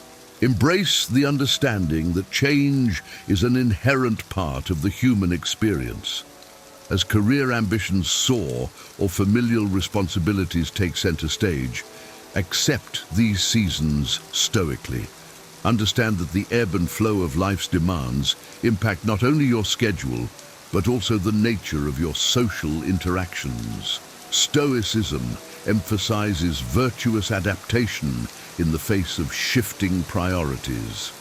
Infuse career or family commitments with Stoic virtues such as wisdom, courage, and justice. Strive for excellence in every facet of life, including professional and familial spheres. Stoicism places a premium on the quality of relationships over their quantity. When time becomes a precious commodity, focus on nurturing a few meaningful connections. Approach life transitions with a Stoic mindset, reflecting on your values and aspirations. Use this reflective practice to guide your social choices as you navigate new environments. Embrace the Stoic principle of healthy detachment, recognizing that relationships may naturally loosen during transitions without viewing it as personal failure. Friendship, at its core, is more than just companionship. It's a vital part of our journey toward a fulfilled and resilient life. By embracing the timeless wisdom of Stoicism, we can navigate the complexities of human connections with grace and strength, transforming our social world into one of depth and authenticity. If you found these insights valuable and want to continue exploring the profound teachings of Stoicism, don't forget to like this video and subscribe to the Wiser channel. Join our community, where we delve deep into the wisdom that enriches our lives and empowers us to build stronger, more meaningful relationships. Together, we can cultivate a life of wisdom, resilience, and true connection. Thanks for watching, and stay tuned for more transformative content. 10 terrible signs you shouldn't trust your own family and how to deal with this painful problem. Family, where life begins and love never ends. Yet, the same relationships that bring us love and comfort can sometimes be our greatest sources of pain. Family bonds are often idealized as safe havens, but when trust is broken, the emotional fallout can be profound. Trust is the invisible thread that holds families together, creating a foundation of security, mutual understanding, and emotional well-being. Without it, even the closest relationships can unravel, leaving behind feelings of betrayal and disillusionment. Why trust matters in families. Trust within families fosters open communication, mutual respect, and unwavering support.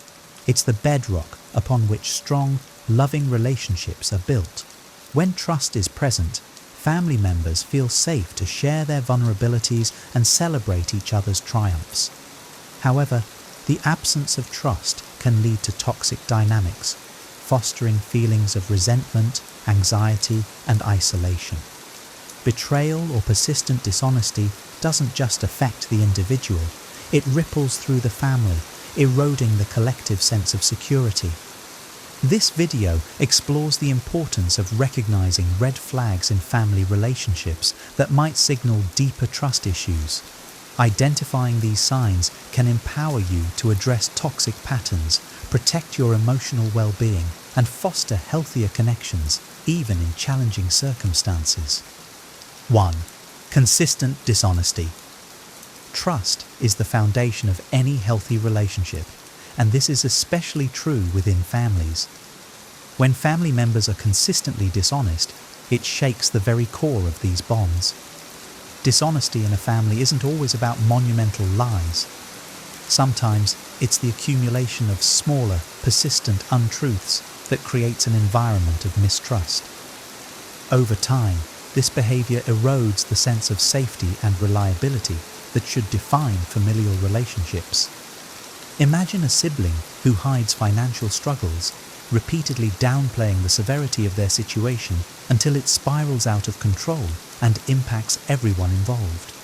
Or consider a parent who withholds important family information, such as health concerns or financial difficulties, under the guise of protecting others.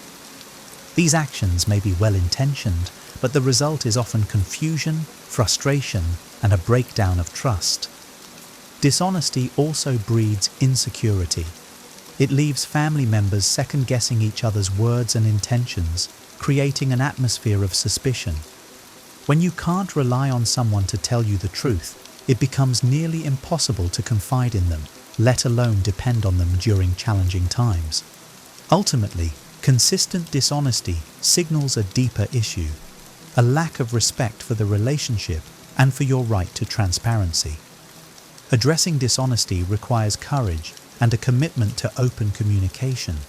It may involve confronting the family member in question, setting boundaries, or seeking external support, such as therapy, to rebuild trust. While rebuilding trust is possible, it requires mutual effort. Being honest, even when the truth is uncomfortable, strengthens relationships, proving that love and trust go hand in hand. In contrast, persistent dishonesty only serves to alienate and distance, leaving the relationship fractured and fragile. Recognizing and addressing this red flag is essential for fostering authentic and lasting family connections. 2. Manipulative behavior. Manipulative behavior in family relationships is a subtle yet deeply damaging dynamic. It often disguises itself as care or concern, but gradually erodes the autonomy and emotional well-being of its target. Manipulation can take many forms, including guilt-tripping, shaming, or emotional blackmail, and it thrives in the close-knit environment of family where emotions run deep. Imagine a parent who uses financial support as leverage to dictate your choices, such as your career, where you live, or whom you marry. The message becomes clear: their help comes with strings attached. This creates an unhealthy dependency and makes you feel trapped in decisions that don't align with your authentic desires. Another example could be a sibling who constantly plays the victim, exaggerating their struggles to garner your sympathy and attention while ignoring your boundaries and needs. The harm in manipulative behavior lies in its ability to distort relationships. Instead of being built on mutual respect and understanding, these relationships become transactional, with one person always exerting control. This dynamic can lead to feelings of resentment, frustration, and helplessness. Recognizing manipulation starts with identifying patterns. Do you often feel guilty after interacting with a particular family member? Are you pressured into decisions that make you uncomfortable? These are signs that manipulation may be at play. Addressing manipulative behavior requires setting and enforcing boundaries.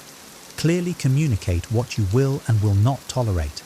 For example, you can say, "I appreciate your input, but I need to make this decision on my own." If manipulation persists, limiting interactions or seeking professional guidance, such as family counseling, might be necessary. Remember, genuine family support empowers rather than controls. Healthy relationships allow space for individuality and growth, fostering a foundation of love and mutual respect free from manipulation. 3.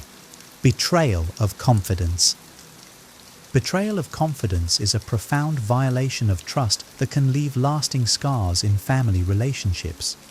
Trusting someone with personal information or feelings is an act of vulnerability, and when that trust is broken, it shakes the foundation of the bond. Families are meant to provide a safe space, but when private matters are shared without consent, it undermines the very essence of that safety. Consider a scenario where you confide in a family member about a difficult situation, such as a relationship problem or a personal failure, only to later hear it repeated to others during a family gathering. Not only does this violate your privacy, but it also exposes you to judgment and embarrassment from people you didn't choose to share with. The sense of betrayal can lead to feelings of isolation and hesitation to open up in the future. The damage caused by a breach of confidence is often amplified in families because of the emotional closeness involved. It creates a ripple effect, eroding trust not only in the person who betrayed you, but in the family dynamic as a whole. To address this issue, it's essential to set clear boundaries, express how their actions have hurt you, and emphasize the importance of keeping private matters confidential. For instance, you might say, "When I share something personal, I need to know it stays between us." If the behavior continues, consider limiting what you share with that individual. Building or rebuilding trust takes time and consistency. Both parties must be committed to respecting boundaries and nurturing a culture of discretion. A family should be a source of comfort, not fear of betrayal. Protecting your emotional well-being may require difficult conversations, but it's a necessary step toward preserving meaningful relationships. 4. Financial exploitation. Financial exploitation in families often disguises itself as a harmless request for help, but can quickly spiral into a pattern of manipulation and misuse. Families are expected to support one another, but when financial assistance becomes a recurring demand or is given under false pretenses, it creates an unhealthy dynamic of dependency and mistrust. Imagine a relative who frequently borrows money, promising repayment but never following through. Over time, this pattern not only strains your finances, but also leaves you feeling used and disrespected. In more extreme cases, financial exploitation can involve subtle coercion, like a family member guilt-tripping you into giving them money or resources they don't genuinely need. The emotional toll of financial exploitation is significant. It fosters resentment, disrupts family harmony, and can make you hesitant to offer help in genuine cases of need. It also sets a harmful precedent where boundaries are ignored and one-sided expectations dominate the relationship. Addressing financial exploitation requires assertiveness. Clearly communicate your boundaries, such as stating, "I can't lend you money anymore, but I'm happy to help you budget or find resources." Sticking to these limits can be challenging, especially if guilt is leveraged against you, but it's necessary for maintaining healthy relationships. In some cases, professional guidance may be beneficial. Financial counseling or mediation can help navigate these sensitive situations without escalating tensions. Remember, supporting family doesn't mean tolerating exploitation.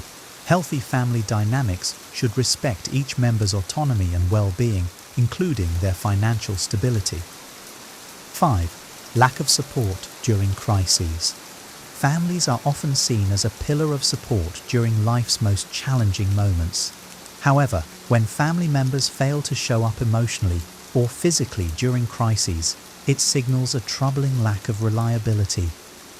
This absence can leave you feeling abandoned and questioning the strength of your familial bonds. Picture a situation where you're going through a medical emergency or a significant life upheaval, such as losing a job. You expect your family to rally around you, but instead, they prioritize their own needs or dismiss the gravity of your situation. For instance, a sibling who chooses to ignore your request for help, or a parent who offers superficial support instead of genuine assistance. This lack of care not only exacerbates your struggle, but also creates emotional wounds that are hard to heal. The impact of this neglect extends beyond the immediate crisis. It fosters resentment and a sense of imbalance in the relationship, as you realize the support you offer may not be reciprocated when you need it most. Over time, this dynamic can erode the trust and intimacy that families are meant to provide. To address this, communicate your needs clearly during difficult times. For example, say, "I really need your support right now. Can you help with this specific task?"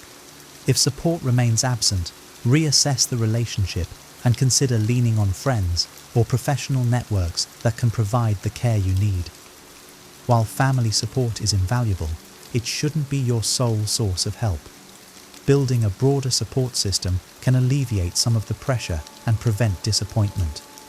Ultimately, healthy family dynamics are rooted in mutual care and reliability, not selective support based on convenience. 6. Frequent gossiping. Gossiping within families might seem harmless at first, but it often creates divisions and mistrust over time. When family members discuss your personal life or struggles with others behind your back, it can feel like a betrayal of confidence and respect. Gossip often distorts facts, exaggerating situations and amplifying conflicts that could otherwise be resolved privately. Imagine discovering that a sibling has been sharing details about your financial struggles or personal challenges with extended family members, framing them as juicy tidbits for entertainment rather than respecting your privacy. This not only damages your reputation, but also undermines your trust in that person. Over time, you may begin to question whether your conversations are safe or if they'll become fodder for the next family gathering. The effects of gossip extend beyond individual relationships. It creates an environment of insecurity where family members hesitate to open up, fearing that their vulnerabilities will be exposed. This atmosphere disrupts the open communication and support that families should foster. To address gossip, confront it directly but calmly. Let the person know how their actions have affected you by saying, "I value our relationship, but I feel hurt when private matters I've shared are discussed with others." Setting boundaries about what you're comfortable sharing and with whom is critical. Over time, you may need to adjust your expectations of those who engage in gossip and limit your disclosures to them. Instead, prioritize relationships within the family where trust and mutual respect are evident. Healthy family dynamics thrive on confidentiality, empathy, and understanding, not on spreading rumors or creating unnecessary drama. 7.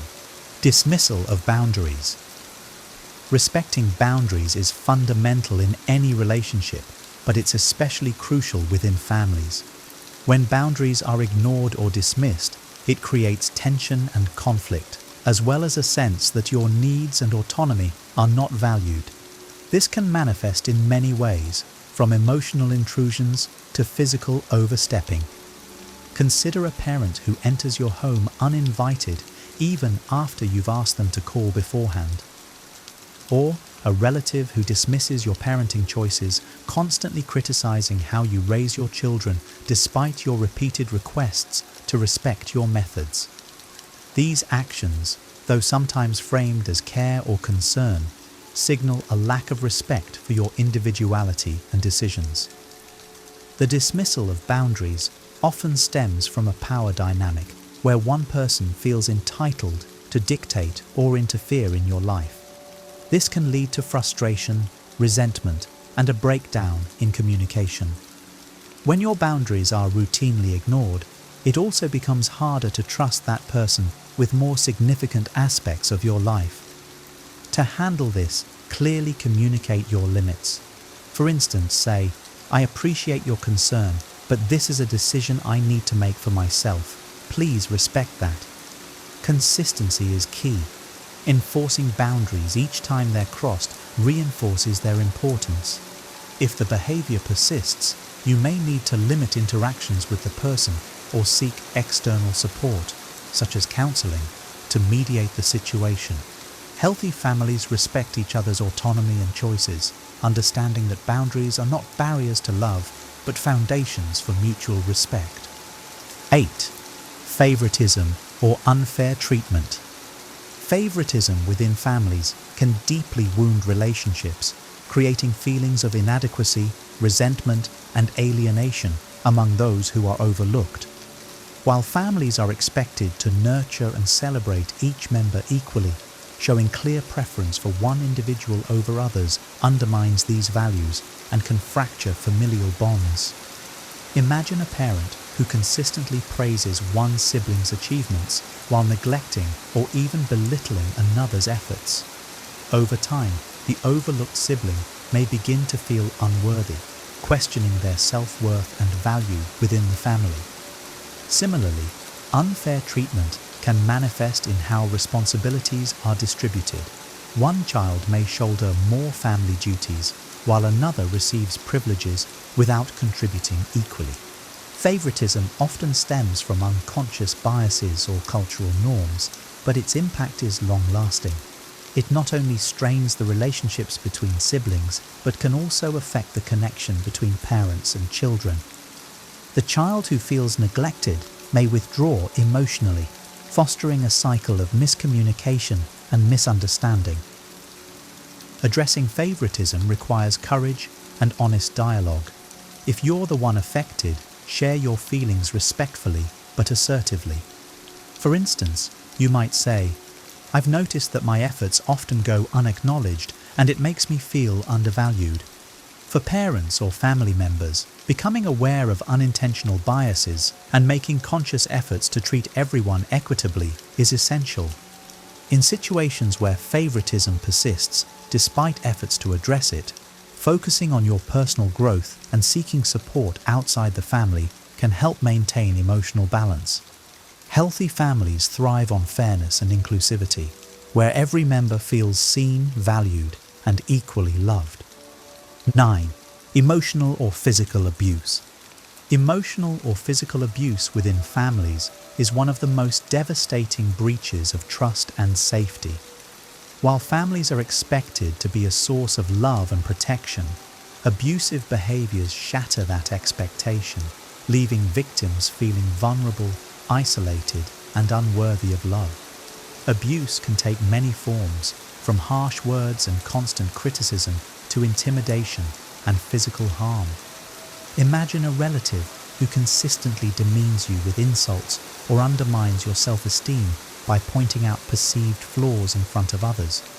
Worse, consider a family member who uses physical aggression, throwing objects, grabbing you forcefully, or threatening harm to assert control during disagreements.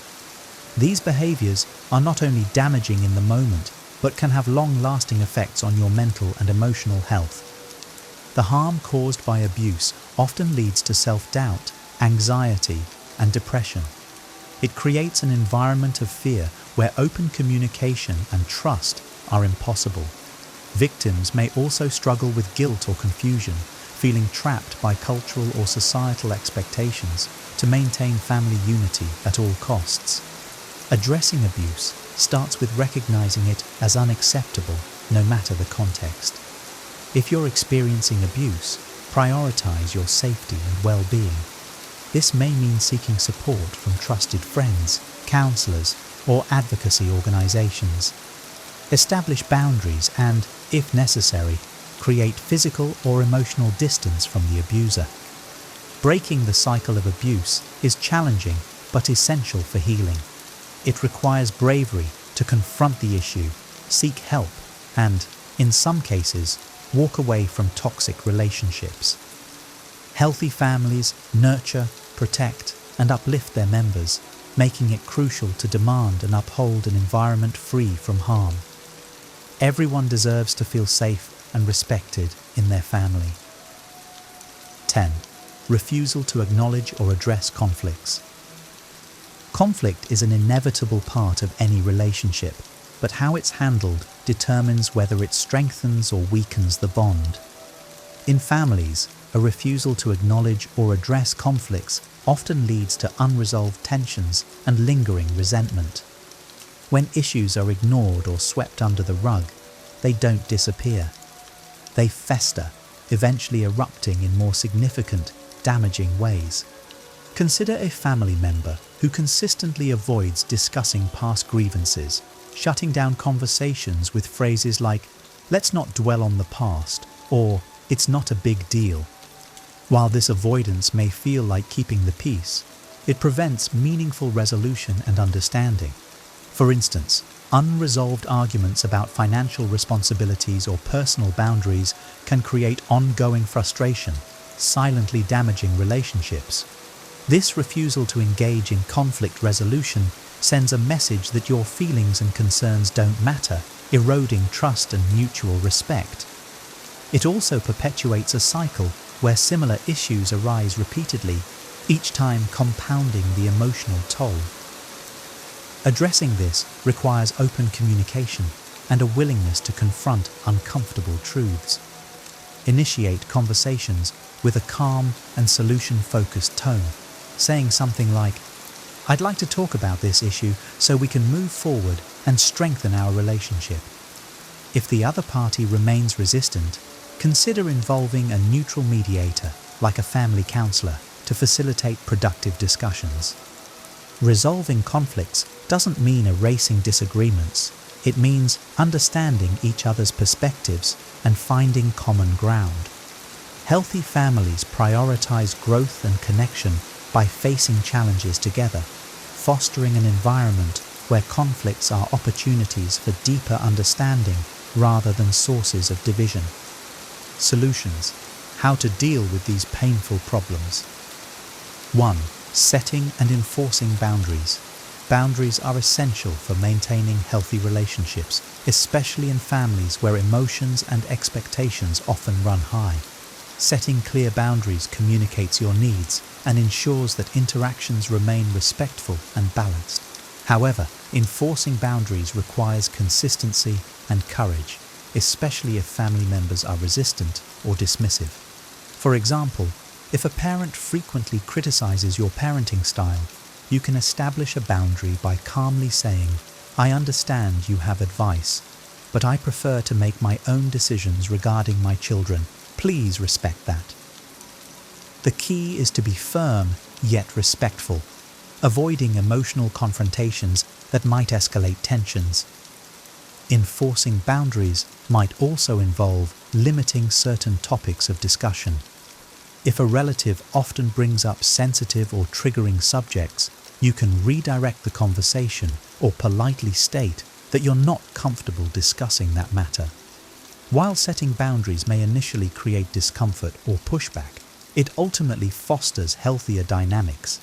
It teaches family members how to interact with you in a way that respects your emotional and physical well-being.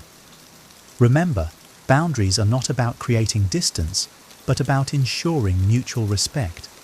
They allow for deeper, more meaningful connections by establishing a foundation of trust and understanding. Over time, consistent boundary setting helps shift unhealthy dynamics and promotes a more balanced and fulfilling family relationship. 2. Seeking open communication. Open communication is the cornerstone of healthy family relationships. It involves expressing your thoughts, feelings, and concerns honestly while creating space for others to do the same. When conflicts or trust issues arise, addressing them directly, yet constructively, can pave the way for resolution and deeper understanding. Start by choosing an appropriate time and setting for conversations. Avoid discussing sensitive topics during emotionally charged moments. Instead, approach the discussion with a calm demeanor and a willingness to listen. For instance, you might begin by saying, "I've noticed some tension between us, and I'd like to talk about it so we can move forward together." Active listening is crucial. Give family members the opportunity to share their perspectives without interruption or judgment. Validating their feelings, even if you disagree, can create a sense of mutual respect. For example, saying, "I understand why you feel that way, and I want to work with you to find a solution," can de-escalate potential conflicts. If emotions run high, consider using "I" statements to express your concerns without placing blame. For example, "I feel hurt when my boundaries are ignored," is more effective than "you always disrespect me." Open communication doesn't guarantee immediate resolution, but it lays the groundwork for mutual trust and empathy. Over time, these conversations strengthen family bonds and create a culture where concerns can be addressed without fear of judgment or dismissal.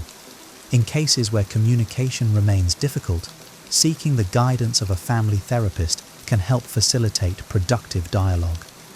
Healthy families thrive on open communication, where every member feels heard, valued, and understood.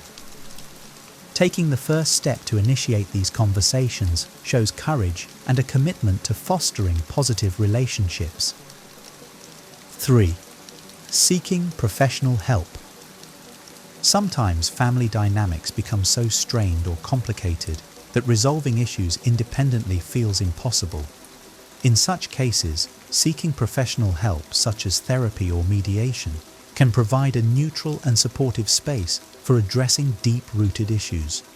Professional intervention is not a sign of weakness, but a proactive step toward healing and rebuilding trust. Family therapists are trained to identify toxic patterns and facilitate open, constructive communication. For instance, in cases where a family member refuses to acknowledge their role in conflicts, a therapist can help them see how their behavior impacts others without assigning blame. Mediation sessions can also guide families in navigating sensitive topics, such as financial disputes or unspoken grievances. Consider a scenario where siblings are divided over how to care for aging parents, leading to resentment and tension. A professional mediator can help establish a fair plan that respects everyone's concerns and capabilities. Similarly, therapy can be invaluable in addressing emotional wounds caused by past betrayals or unresolved conflicts. For those experiencing abuse or severe neglect, professionals can offer resources and strategies to ensure safety and support. They can also help individuals process their emotions and rebuild self-esteem, empowering them to make healthier decisions about their relationships. While it may take time and effort to see results, professional help can bring clarity and structure to even the most complex family dynamics. It shows a commitment to breaking unhealthy cycles and fostering a more understanding, respectful environment. Ultimately, prioritizing emotional and relational well-being is one of the most meaningful investments you can make in your family's future. 4. Prioritizing self-care. In the midst of family conflicts or strained relationships, it's easy to lose sight of your own well-being. Prioritizing self-care is essential to maintaining your mental, emotional, and physical health, especially when navigating challenging family dynamics. By focusing on yourself, you build resilience and clarity, empowering you to make decisions that align with your values and needs. Self-care involves more than just pampering. It's about creating habits that nurture your overall well-being. For example, regular exercise, adequate sleep, and a balanced diet can significantly improve your ability to manage stress. Engaging in hobbies or activities you enjoy also provides an outlet for self-expression and a break from familial pressures. Emotional self-care is equally vital. Journaling, meditating, or speaking with a trusted friend can help you process your feelings and gain perspective. If family relationships feel particularly toxic, consider creating a support network outside your family. Friends, mentors, or support groups can provide encouragement and understanding when you need it most. It's important to set boundaries around your time and energy. For instance, limiting interactions with toxic family members or saying no to commitments that drain you can create space for your personal growth. Remember, prioritizing your needs doesn't mean neglecting others. It means ensuring you're in a position to engage in relationships from a place of strength and self-assurance. Ultimately, self-care is an act of self-respect. By valuing yourself, you model healthy behaviors for others and create a foundation for meaningful connections. Even in challenging family situations, prioritizing self-care ensures you remain grounded and empowered to make choices that support your happiness and well-being. 5. Knowing when to limit or cut ties.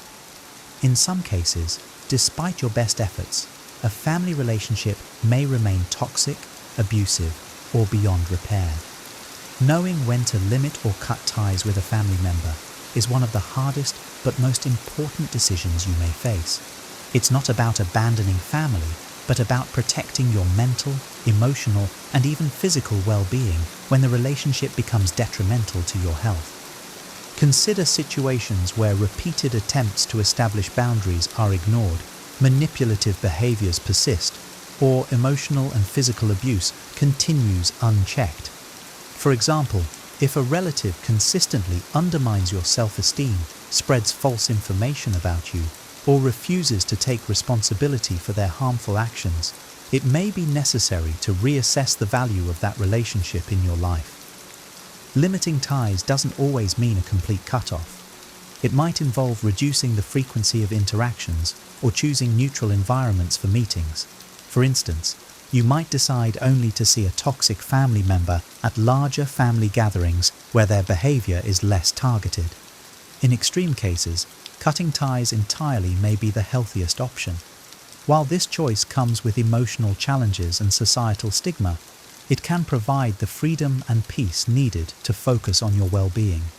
Therapy or support groups can help navigate the emotional fallout and provide guidance during this process. Remember, walking away from a toxic relationship is not an act of selfishness, it's an act of self-preservation. You have the right to prioritize your happiness and safety, even if it means creating distance from family members. By doing so, you open the door to building healthier, more supportive relationships that align with your values and nurture your personal growth. Family relationships are complex and, at their best, provide love, support, and security. However, they can also harbor toxic dynamics that erode trust and emotional well-being. Recognizing the signs of distrust is the first step toward protecting yourself and addressing unhealthy patterns. Throughout this discussion, we identified 10 key red flags in family relationships. Consistent dishonesty, manipulative behavior, betrayal of confidence, financial exploitation, lack of support during crises, frequent gossiping, dismissal of boundaries, favoritism, emotional or physical abuse, and refusal to address conflicts. Each of these behaviors undermines the foundation of trust and can lead to lasting emotional harm if left unchecked. Equally important are the solutions we explored: setting and enforcing boundaries, fostering open communication, seeking professional help, prioritizing self-care, and knowing when to limit or cut ties. These strategies empower individuals to take control of their relationships, ensuring they are built on mutual respect, understanding, and care. Recognizing these issues early and addressing them with clarity and courage can lead to healthier dynamics within families. While not all relationships can be repaired, understanding when to let go or create distance is crucial for personal well-being. Empowerment begins with the recognition that you have the right to protect your peace, even within your family. It's easy to feel trapped by societal expectations or cultural norms that emphasize unconditional loyalty to family. But prioritizing your mental and emotional health is not selfish, it's necessary. Take proactive steps to identify and address toxic behaviors. If you notice red flags, don't ignore them. Open communication is a powerful tool, but it's okay to acknowledge when deeper issues require professional intervention or a redefinition of the relationship. Remember, setting boundaries isn't about punishing others. It's about creating the space for healthy and respectful interactions. When these boundaries are consistently violated, know that you have the strength to make the tough decisions to limit or end contact. Surround yourself with supportive relationships that uplift you, whether they are within or outside your family. Seeking healthier dynamics is a journey, not an overnight fix. It requires patience, self-reflection, and a commitment to growth. But the result, peace of mind, self-respect, and meaningful connections, is worth the effort. Healing and growth are always possible, even in the face of challenging family dynamics. You are not alone in navigating these complexities, and many have walked this path before, finding strength and fulfillment on the other side. While you may not always be able to change others, you can change how you respond to and manage these relationships. By focusing on your well-being and surrounding yourself with positive influences, you create an environment that nurtures trust, respect, and love. Family isn't defined solely by blood. It's about the connections that make you feel valued, safe, and supported. As you move forward, take comfort in knowing that meaningful relationships can be built and sustained, whether within your biological family or through the family you choose. Embrace the journey toward healthier dynamics with hope.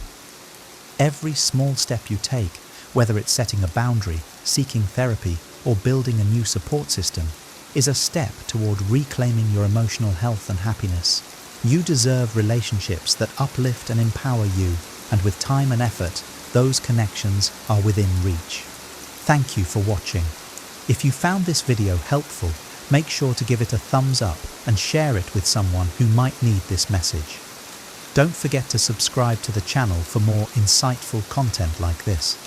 Your support helps us continue creating videos that inspire, empower, and guide you toward a better, healthier life.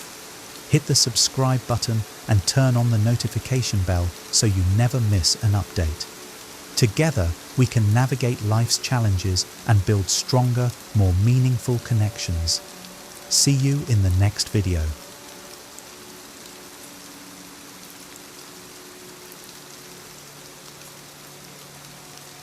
Here are 10 terrible signs someone is using you that you must know. Have you ever had that sinking feeling that someone in your life is only there for what you can do for them?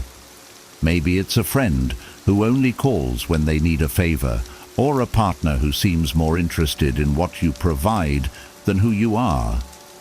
If you felt this way, you're not alone. And today, we're uncovering the 10 clearest signs that someone is using you. But here's the twist. It's not always obvious when it's happening. Manipulation and selfish behavior often come disguised as flattery, friendship, or even love. You might think you're just being generous, helpful, or kind, but underneath it all, their motives might be far from pure.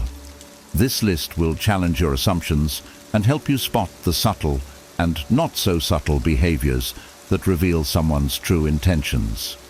By the end of this video, you'll not only recognize these toxic patterns, but also feel empowered to set boundaries and protect yourself. Because the truth is, your time and energy are precious, and no one deserves to drain them for their own gain.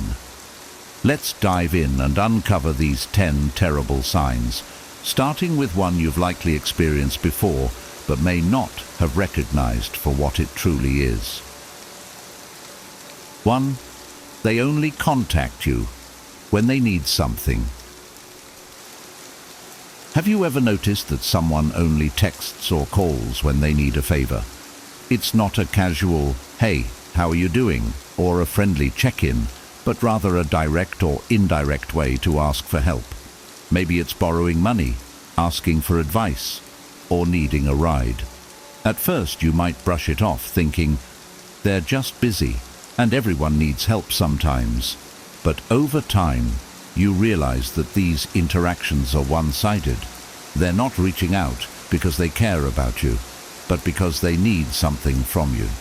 I've experienced this firsthand. There was a friend I genuinely cared about, someone I thought valued our connection as much as I did. But looking back, I can't recall a single time they contacted me just to talk or share good news. Every message was transactional. "Can you help me move this weekend? I'm short on cash. Can you cover me?" Or, "Can you help me with this problem?" it was always about what I could do for them. It took me a while to recognize the pattern because I wanted to believe the best about them. This behavior can make you feel like a tool rather than a person. At first, you might excuse it, thinking, maybe they're struggling or I'm just being kind. But the truth is, genuine relationships are built on mutual care, not convenience. A real friend will ask how you're doing, even when they don't need anything. They'll celebrate your wins, comfort you during your losses, and invest time and effort into the relationship. Reflecting on these moments, I realized that I was draining myself emotionally and physically for someone who wouldn't even ask, "How was your day?" I started setting boundaries, which wasn't easy but was necessary. If someone truly values you, they'll respect your limits and make an effort to connect beyond their needs. Pay attention to how people show up in your life. If they're always too busy for you, unless they need something, it's time to reassess the relationship. Remember, you're not an on-demand service. You deserve connections where both people show up for each other without strings attached. Life is too short to waste on one-sided relationships. 2. Your efforts are not reciprocated. Relationships thrive on balance. It's not about keeping score, but there's an unspoken understanding in healthy connections that effort should flow both ways. If you're the one always reaching out, making plans, or offering help, and they rarely do the same for you, it's a major red flag. I remember being in a friendship where I did all the heavy lifting. I planned the meetups, initiated conversations, and even made excuses for their lack of involvement. At first, I convinced myself they were just busy or not the planning type. But the truth became hard to ignore. They weren't putting in the same energy I was. When I stopped making the effort, the relationship fizzled out, proving it was entirely one-sided. This dynamic isn't just unfair, it's exhausting. You find yourself questioning your worth, wondering if you're asking for too much, but you're not. True friendships and relationships thrive on mutual care, where both parties want to contribute equally. If you're constantly giving and they're only taking, it's time to reconsider their place in your life. 3. They don't appreciate you. Feeling unappreciated can cut deep. It's not just about wanting a thank you, it's about feeling seen and valued for what you bring to the table. When someone is using you, they often overlook your contributions entirely, treating them as if they're expected rather than earned. For instance, I once went above and beyond for a colleague, covering shifts and staying late to help with their workload. But instead of gratitude, I received indifference. No acknowledgement, no thanks, just more requests for help. It was as if my efforts were invisible. That's when I realized people who are using you rarely show appreciation because in their minds, they're entitled to your help. Over time, this lack of acknowledgement chips away at your self-esteem. You start to feel invisible, like your contributions don't matter, but they do. Real friends, partners and colleagues notice your efforts and express gratitude, not out of obligation, but because they genuinely value you. 4. They gaslight you when confronted. When you finally gather the courage to bring up their behavior, the response can be even more telling. Instead of acknowledging your feelings, they twist the situation to make you feel. 2.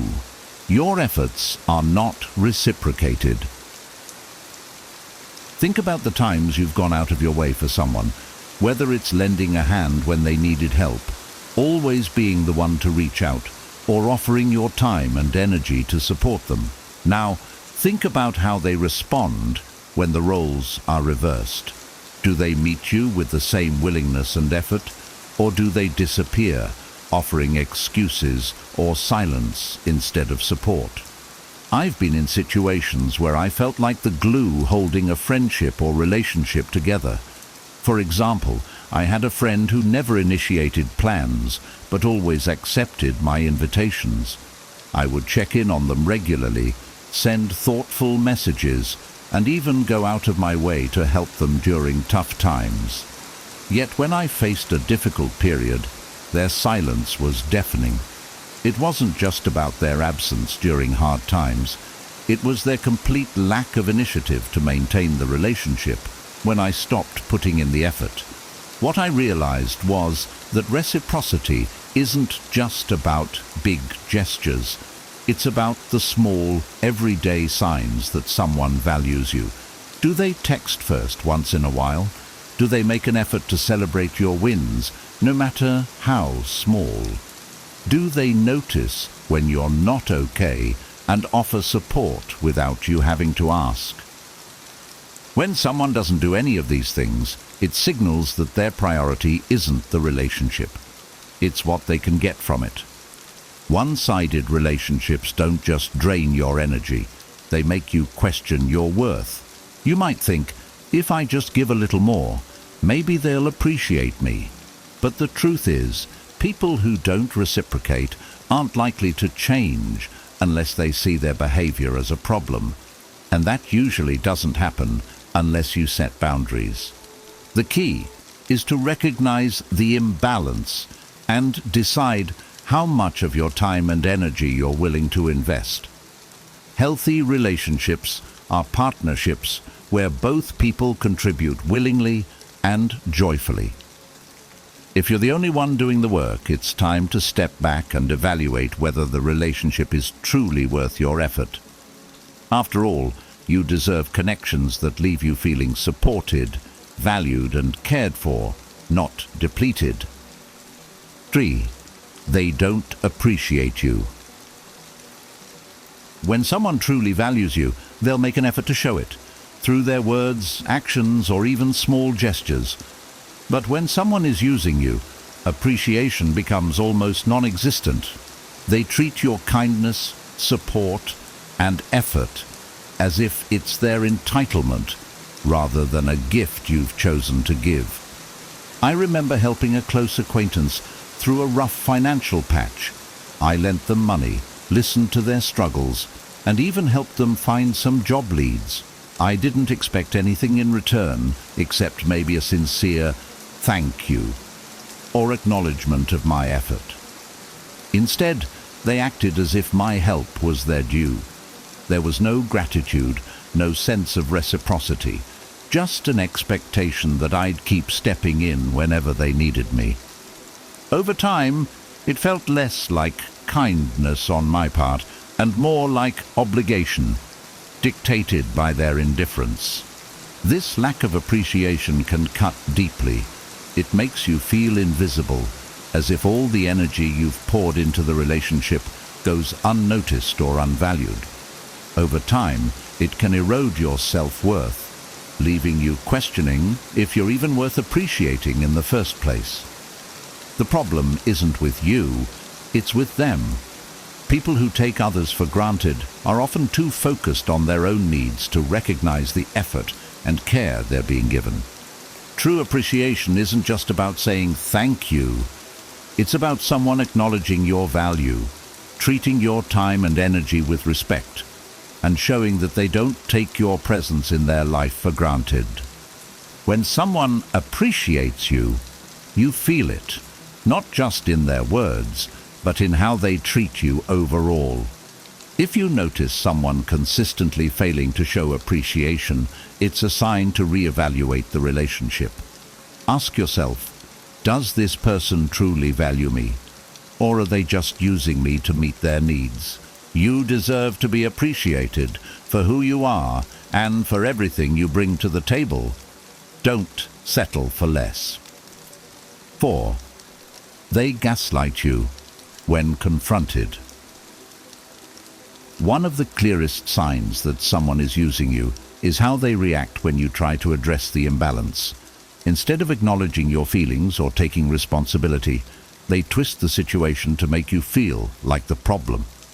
This manipulation, known as gaslighting, can leave you questioning your own perspective and emotions. I remember confronting someone about always taking from the relationship and never giving back.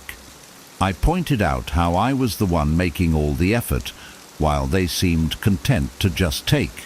Instead of listening, they turned the conversation around, saying things like, "You're overreacting," or "I can't believe you think I'm that kind of person." They made me feel like I was being unreasonable or selfish for even bringing it up. By the end of the conversation, I was the one apologizing, despite the fact that I was the one being taken advantage of. Gaslighting is a powerful tool for manipulators because it makes you doubt yourself. When they frame your concerns as unfair, dramatic, or entirely in your head, you start to believe it. You might think, maybe I'm being too sensitive, or perhaps I misunderstood their intentions. But here's the truth. If you're feeling hurt or used, those feelings are valid. Your emotions are telling you that something isn't right, and they deserve to be heard and respected. A healthy relationship doesn't involve blame shifting or denial. If someone truly values you, they'll listen to your concerns and make an effort to understand your perspective. They won't dismiss your feelings or make you feel guilty for expressing them. Gaslighting, on the other hand, is a way of deflecting responsibility and keeping you in a cycle of doubt and compliance. The next time someone twists your words or invalidates your feelings when you try to have an honest conversation, take a step back. Ask yourself if their reaction is about self-preservation rather than genuine care for you. Trust your instincts and remember, real friends or partners will work through issues with you, not make you feel like you're the issue. Protect your peace and don't let anyone manipulate you into believing you deserve less. 5. They prioritize their needs over yours. A strong relationship involves give and take, where both people's needs are considered and respected. However, when someone is using you, their needs will always take precedence over yours. Your feelings, goals, or struggles become secondary, or worse, irrelevant, in their world. I've had experiences where someone would constantly ask for my time and energy, but never reciprocated when I needed the same. For instance, I had a friend who always needed advice or support whenever they were going through something, and I was happy to help. But when I was facing my own challenges, they were either too busy or entirely uninterested. Conversations would quickly shift back to their problems, leaving me feeling unheard and unsupported. This dynamic often leaves you feeling drained and unimportant. No matter how much you give, it's never enough because their focus is always on themselves. You might even catch them brushing off your concerns with phrases like, "You'll figure it out," or "That's not a big deal." Over time, this pattern becomes a clear sign that they don't truly value you or the relationship. They see you as a resource to fulfill their needs, not as an equal partner. People who prioritize their own needs over yours often disguise their behavior in subtle ways, making you feel guilty for asking for anything in return. They might frame your requests for support as unreasonable or inconvenient, further reinforcing the imbalance. A healthy relationship involves mutual care and respect. Both people should feel heard, valued, and supported, especially during tough times. If someone consistently puts their needs first while ignoring yours, it's time to reevaluate their role in your life. Ask yourself, do they genuinely care about my well-being, or am I just a means to an end for them? Remember, your needs matter just as much as theirs. Relationships should be a partnership, not a one-way street. Don't let someone make you feel guilty for wanting balance and mutual respect in your connections. You deserve relationships that lift you up, not ones that leave you feeling neglected. 6. They disappear when you need help. One of the clearest signs that someone is using you is their sudden absence when you need support. They're quick to call on you for help with their problems, but when the tables turn, they're nowhere to be found. This inconsistency reveals that they're not truly invested in the relationship. They're only there for what they can gain. I've been in situations where I supported someone through countless challenges, offering advice, encouragement, and even practical help. But when I was going through a tough time, they didn't even ask how I was doing. I reached out, hoping for the same level of care I had shown them. But all I got were excuses like, "I'm too busy right now," or no response at all. It felt like I was yelling into an empty void, and it hurt deeply. This type of behavior leaves you feeling isolated and undervalued. It makes you question the authenticity of the relationship, as it becomes clear that their presence in your life was conditional. They were only there for what they could get, not what they could give. In healthy relationships, mutual support is the foundation. Real friends, partners, or family members don't vanish when you need them the most. They might not always have the perfect solution, but they show up, listen, and offer what they can because they genuinely care about you. When someone consistently fails to be there for you, it's a glaring sign that their priorities don't include your well-being. If you find yourself in a relationship where the other person is absent during your struggles, take a step back. Reflect on whether this connection is bringing value to your life or just taking from it. You deserve people who stand by you in both good times and bad, not those who disappear the moment you need a shoulder to lean on. Recognizing this imbalance is the first step toward protecting your energy and surrounding yourself with people who truly care. 7. They exploit your generosity. Generosity is a beautiful trait, but when someone exploits it, it becomes a tool for their benefit rather than a foundation for mutual respect. They might consistently ask for favors, money, or your time, knowing you'll say yes because of your kind nature. The problem isn't your willingness to give. It's their willingness to take without limits or gratitude. I remember having a colleague who always seemed to need just a little help. At first, it was small favors, like covering their shift or helping with a project. I didn't mind because I believed in teamwork, but over time, their requests became bigger and more frequent. They'd say things like, "You're so reliable. I knew you'd do this for me," but they never returned the favor. They never offered to help me when I was swamped, and they didn't even acknowledge the effort I put in. Eventually, I realized they were exploiting my willingness to help while giving nothing in return. This kind of dynamic can leave you feeling drained, resentful, and taken advantage of. You might find yourself saying yes, even when you're overwhelmed, just to avoid conflict or guilt.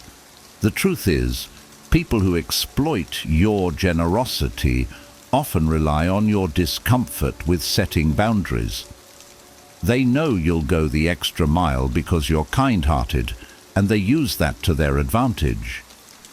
True relationships are built on mutual generosity, where both people give and take in balance. Exploitation, on the other hand, is entirely one-sided. It's important to recognize when your kindness is being taken for granted and to set boundaries to protect yourself. Saying no doesn't make you a bad person. It simply ensures that your energy and resources are being spent on people who genuinely value you. Ask yourself, does this person respect my boundaries, or do they push them to get what they want?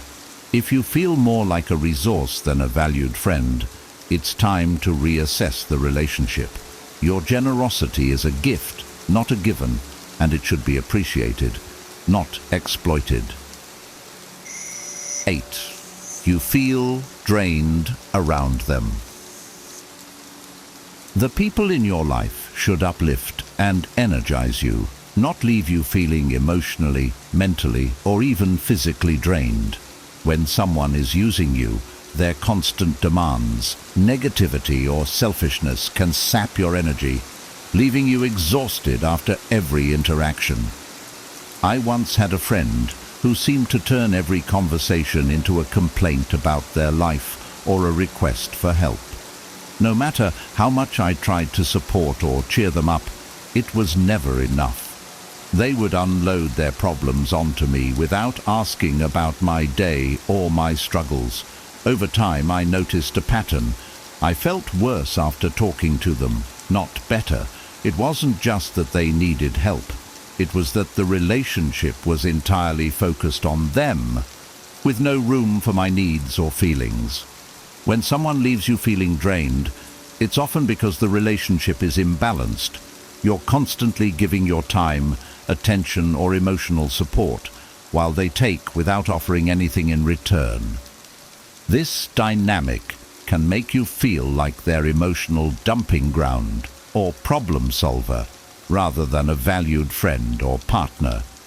Pay attention to how you feel after interacting with someone. Do you feel refreshed and supported, or do you feel tired, frustrated, or even resentful? Your emotions are important indicators of the health of your relationships. If someone consistently leaves you feeling depleted, it's a sign that their presence in your life might be more harmful than helpful. Healthy relationships are energizing. Even during tough times, they involve mutual care and support that leave both people feeling understood and valued. If someone is consistently draining you, it's time to set boundaries. Protect your energy and focus on relationships that enrich your life rather than deplete it. You deserve to feel good about the connections you have, not burdened by them. Remember, it's okay to prioritize your well-being over someone else's constant demands. 9.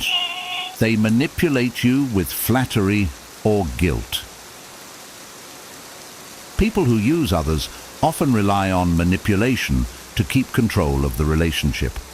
They might use excessive flattery to make you feel special, or guilt to pressure you into doing things for them.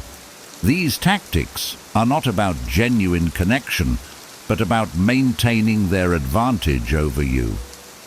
I once knew someone who was an expert at this. Whenever they wanted something, they'd start with over-the-top compliments.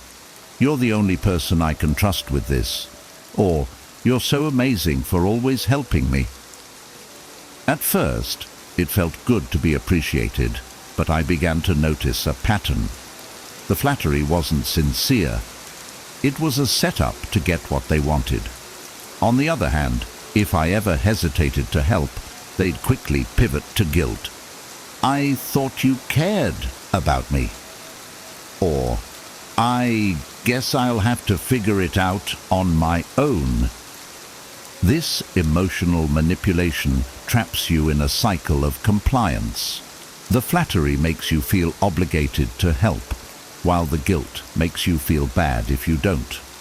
Over time, you might find yourself agreeing to things you don't want to do, simply to avoid the guilt or maintain their approval. Recognizing these tactics is key to breaking free from the cycle. Flattery and guilt are tools manipulators use to blur boundaries and keep the focus on their needs. Genuine relationships don't rely on manipulation. They're built on honesty, mutual respect, and understanding. If someone is constantly using these tactics, take a step back and assess the situation. Ask yourself, do they truly care about me, or are they just using emotional manipulation to keep me compliant? Once you see through their behavior, it becomes easier to set boundaries and protect yourself from being used. Remember, you don't owe anyone your time or energy, especially when their methods make you feel uncomfortable or coerced. Stand firm in your worth.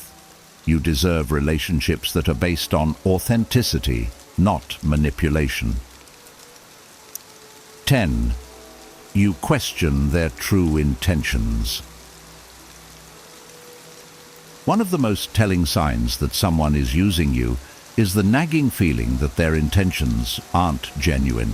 Deep down, you start to sense that their actions are more about what they can gain from you than about a sincere connection. This unease doesn't come out of nowhere. It's your intuition picking up on subtle red flags. I've experienced this in relationships where everything seemed fine on the surface, but I couldn't shake the feeling that something was off. For instance, there was a colleague who was overly friendly whenever they needed my help with a project or a favor. But outside of those moments, they didn't engage with me or show any interest in my life. It became clear that their friendliness wasn't about building a real connection. It was about keeping me close enough to use when it was convenient for them. This kind of behavior often leaves you feeling confused. You might find yourself asking, do they really care about me? Or am I just imagining things? Genuine relationships don't make you question someone's motives repeatedly. When someone values you, their intentions are clear. They want to be in your life because of who you are, not because of what you can provide. If you're constantly questioning their authenticity, it's worth pausing to evaluate the relationship. Are they there for you during your highs and lows, or do they only show up when it benefits them? Do their actions align with their words, or do they make promises they never keep?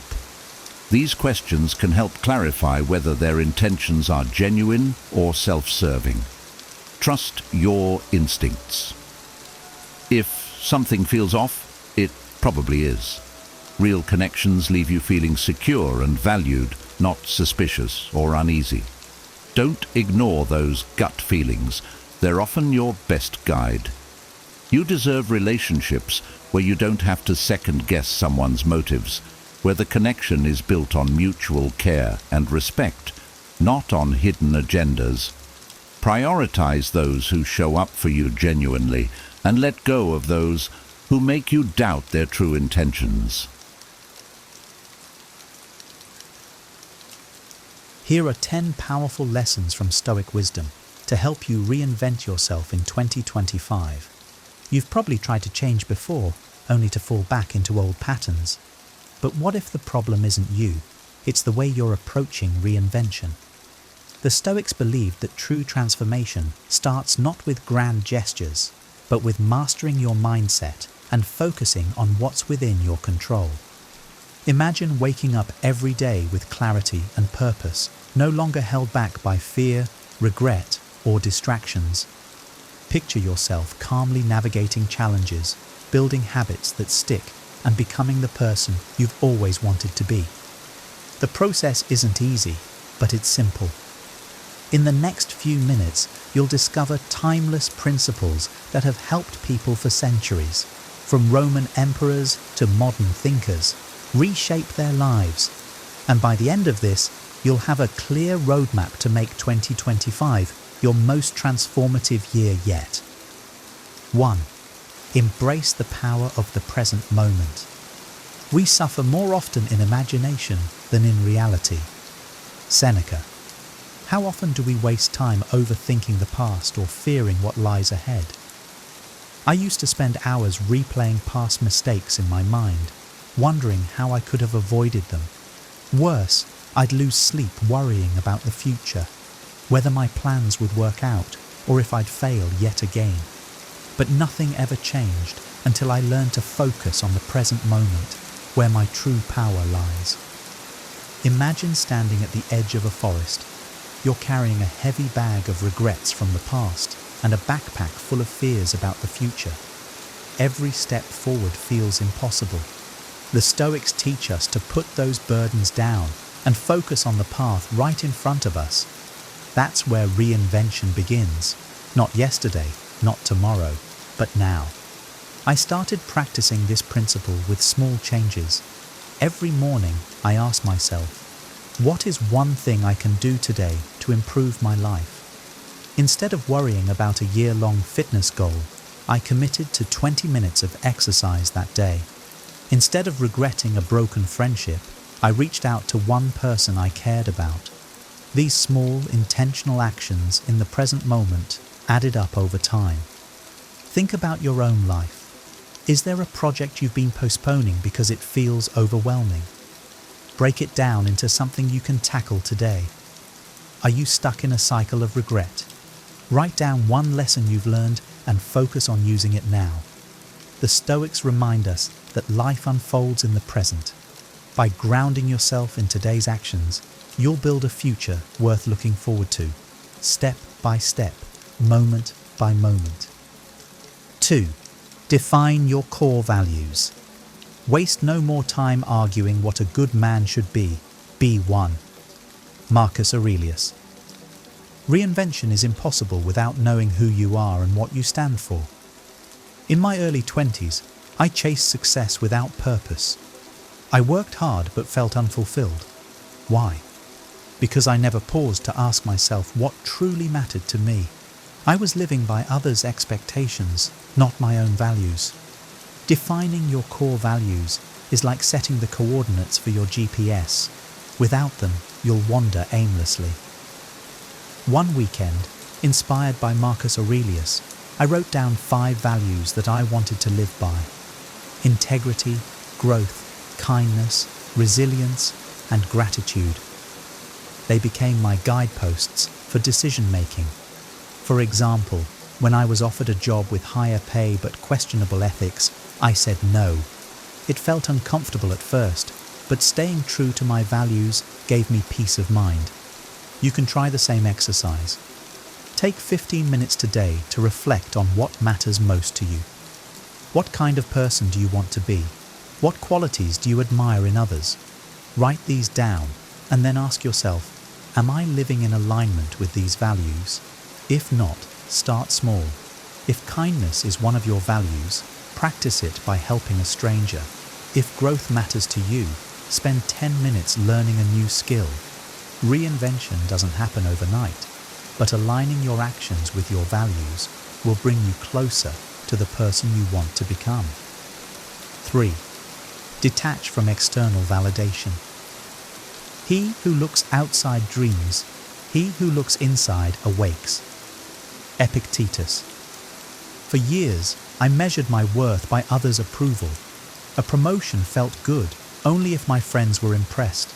A social media post felt meaningful only if it got likes. But chasing external validation is like running on a treadmill. You're always moving, but never going anywhere. One day, I came across Epictetus's teaching that freedom comes from within. I decided to stop living for applause and start living for purpose. It wasn't easy. When I started a new project, I'd catch myself worrying. What will people think if I fail? To combat this, I began journaling every night, reflecting on whether I lived by my values that day. Did I act with courage? Did I do something meaningful? If the answer was yes, I considered the day a success, regardless of anyone else's opinion. You can do this too. Instead of seeking external praise, ask yourself, am I proud of my effort? If you're learning a new skill, don't worry about being perfect. Focus on showing up and improving. Detaching from external validation doesn't mean ignoring feedback. It means valuing your own growth and integrity over fleeting opinions. When you live for yourself, not others, reinvention becomes a journey of self-fulfillment. 4. Master self-discipline. Freedom is the only worthy goal in life. It is won by disregarding things beyond our control.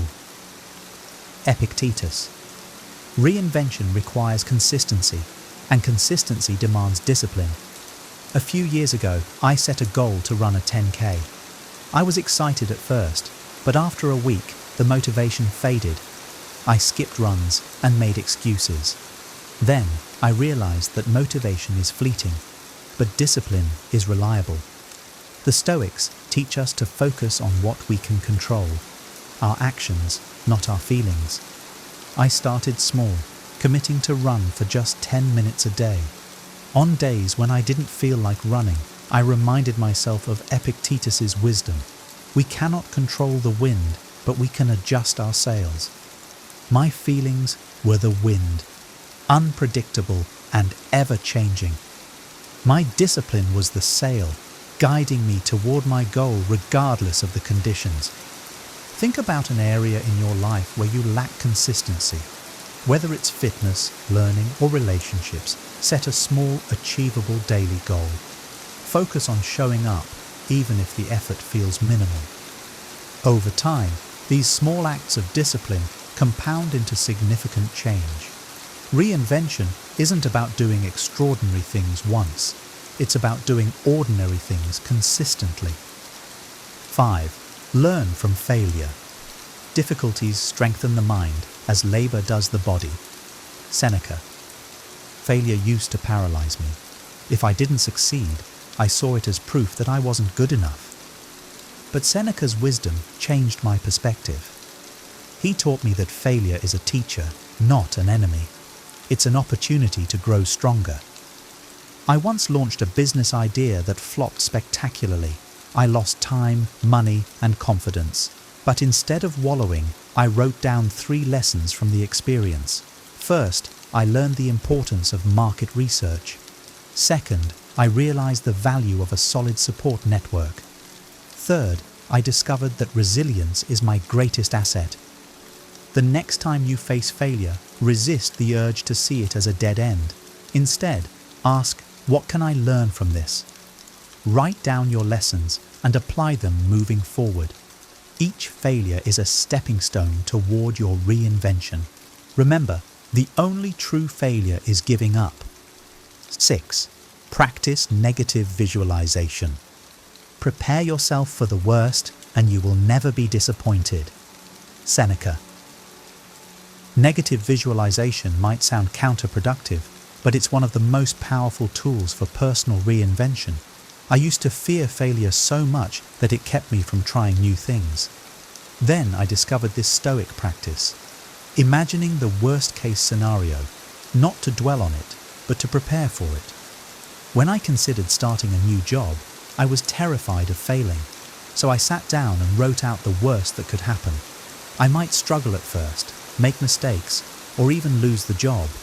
Then I asked myself, if this happens, what will I do? I realized that even if I failed, I could learn, grow, and try again. This exercise transformed my fear into action. Think about a challenge you're avoiding. Visualize the worst outcome, then plan how you would handle it. You'll find that the fear loses its grip and you gain the courage to act. Negative visualization doesn't mean expecting bad things to happen. It means building resilience for whatever comes your way. 7. Let go of what you can't control. You have power over your mind, not outside events. Realize this, and you will find strength. Marcus Aurelius.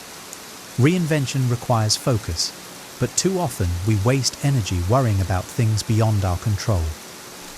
I used to agonize over others' opinions of me, replaying conversations in my head and wondering if I'd said the wrong thing. It was exhausting and unproductive. The Stoics remind us that we control only our thoughts, actions, and reactions. I started asking myself, am I worrying about something I can influence? If the answer was no, I let it go. When a colleague criticized my work, I focused on improving my skills rather than pleasing everyone. When a project went sideways, I concentrated on what I could fix instead of lamenting what went wrong. Take a moment today to list what's bothering you. Then divide the list into 2 columns, what I can control and what I can't. Let go of the second column and direct your energy toward the first. You'll feel lighter, clearer, and more empowered to reinvent yourself. 8. Cultivate gratitude. Do not indulge in dreams of having what you do not have, but reckon up the chief of the blessings you do possess. Marcus Aurelius. Reinvention often focuses on what we want to change, but gratitude reminds us to appreciate what we already have. There was a time when I felt stuck, frustrated by everything I hadn't achieved. Then I began a gratitude practice, listing 3 things I was thankful for each morning. It was transformative. I realized I had so much to be grateful for: supportive friends, a healthy body, and the freedom to pursue my goals. Gratitude shifted my mindset from scarcity to abundance. Instead of focusing on what was missing, I saw opportunities everywhere. Start your own gratitude practice. Each morning, write down 3 things you're thankful for. They don't have to be big.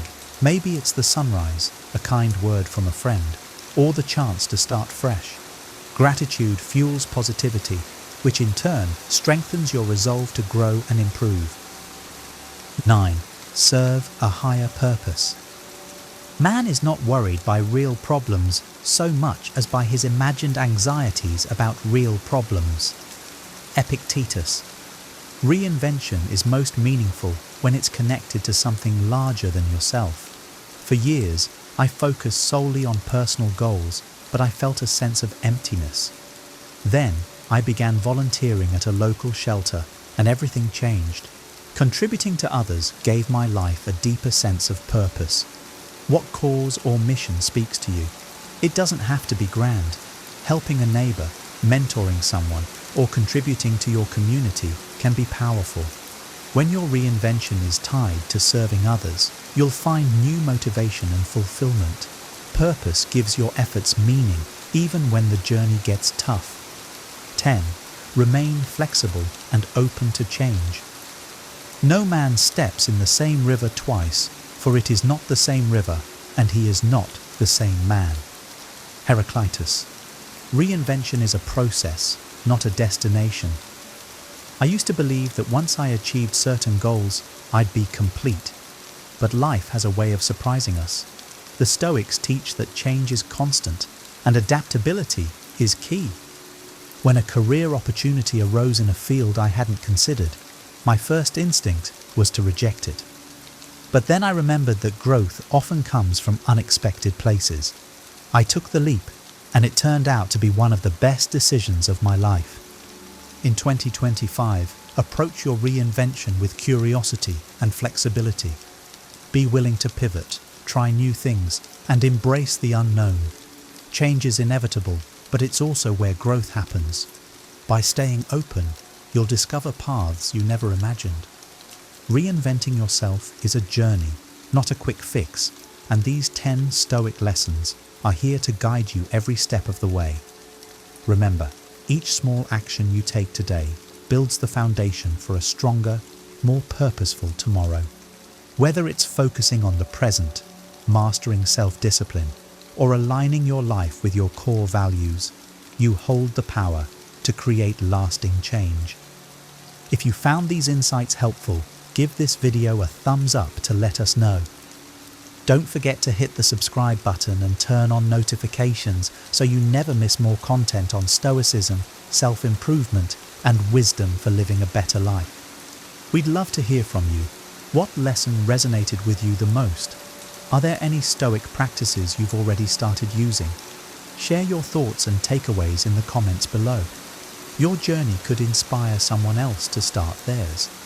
Thanks for watching, and here's to making 2025 a year of transformation.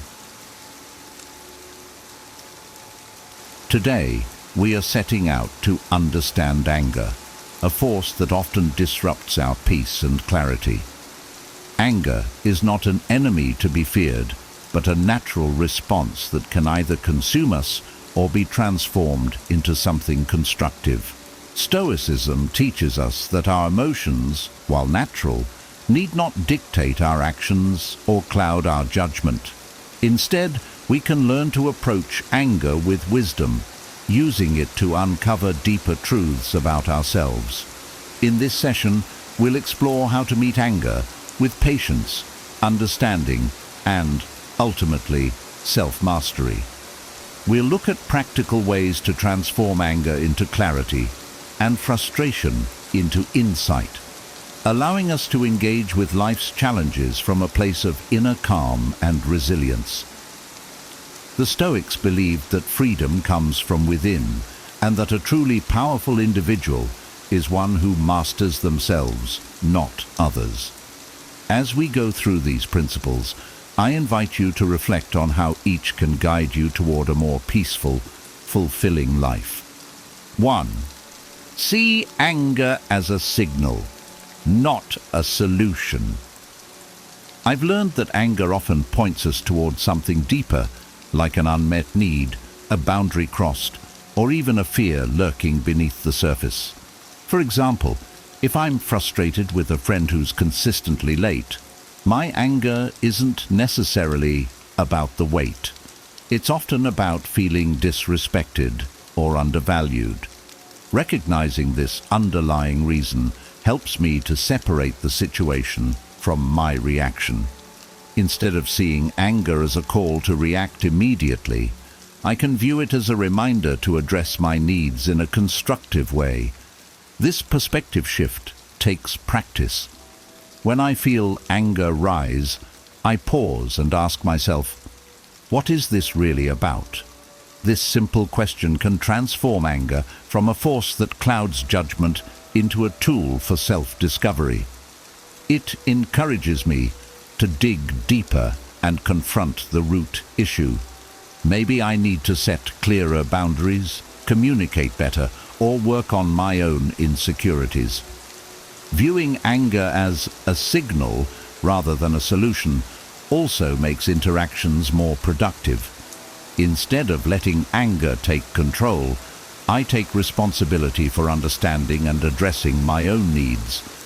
This practice has helped me maintain stronger, healthier relationships because I'm not constantly reacting to surface-level frustrations. Instead, I'm tackling the underlying issues, which leads to growth for everyone involved. It's about using anger as a catalyst for change, not as fuel for conflict. 2. Treat patience as a muscle to strengthen. I used to think patience was something you either had or didn't, but Stoic philosophy taught me that patience is a skill, like a muscle you can train and strengthen over time. Imagine waiting in a long line or dealing with traffic. Two situations that used to make me tense up. Instead of getting frustrated, I now see these as little patience workouts.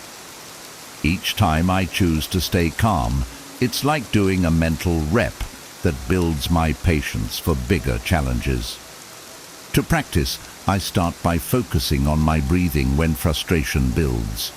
I'll count each inhale and exhale, letting my mind settle. I might also use the moment to think of something I'm grateful for. For example, if I'm stuck in traffic, I remind myself how lucky I am to have a reliable car or to be heading home to loved ones.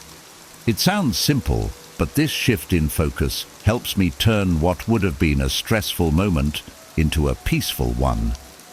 Over time, these small exercises add up, and I've noticed I'm much more patient in situations that used to frustrate me. Whether it's handling delays or managing people who test my limits, patience has become a skill I can lean on. Treating patience as something I can improve has been a game changer, and it's helped me approach life with more ease and resilience. 3. Recognize what's within your control. One of the most transformative Stoic principles is the idea of control. There's so much in life we have zero power over, from other people's behavior to unexpected events. This used to frustrate me endlessly because I felt like things were happening to me. But Stoicism teaches us to focus only on what we can control: our actions, our responses, and our mindset. For instance, if someone acts rudely, it's tempting to take it personally and react in kind, but recognizing that I can't control their behavior, only my response, gives me a new sense of freedom. Instead of feeling like a victim to their actions, I focus on how I choose to react.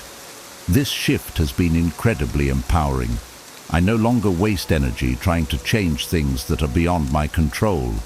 Instead, I invest that energy into areas where I can make a real difference, like my own thoughts and behaviors. I also apply this to broader life situations. If a project at work doesn't go as planned, or a trip gets cancelled, I remind myself that while I can't change these outcomes, I can control how I react. Maybe I use that extra time to pursue a hobby or spend time with family. This mindset shift has made my life much more peaceful because I'm no longer fighting against the inevitable. Instead, I'm focusing on what's within my reach. 4. Use mindfulness to catch yourself early. Mindfulness has been a game changer for me when it comes to managing anger.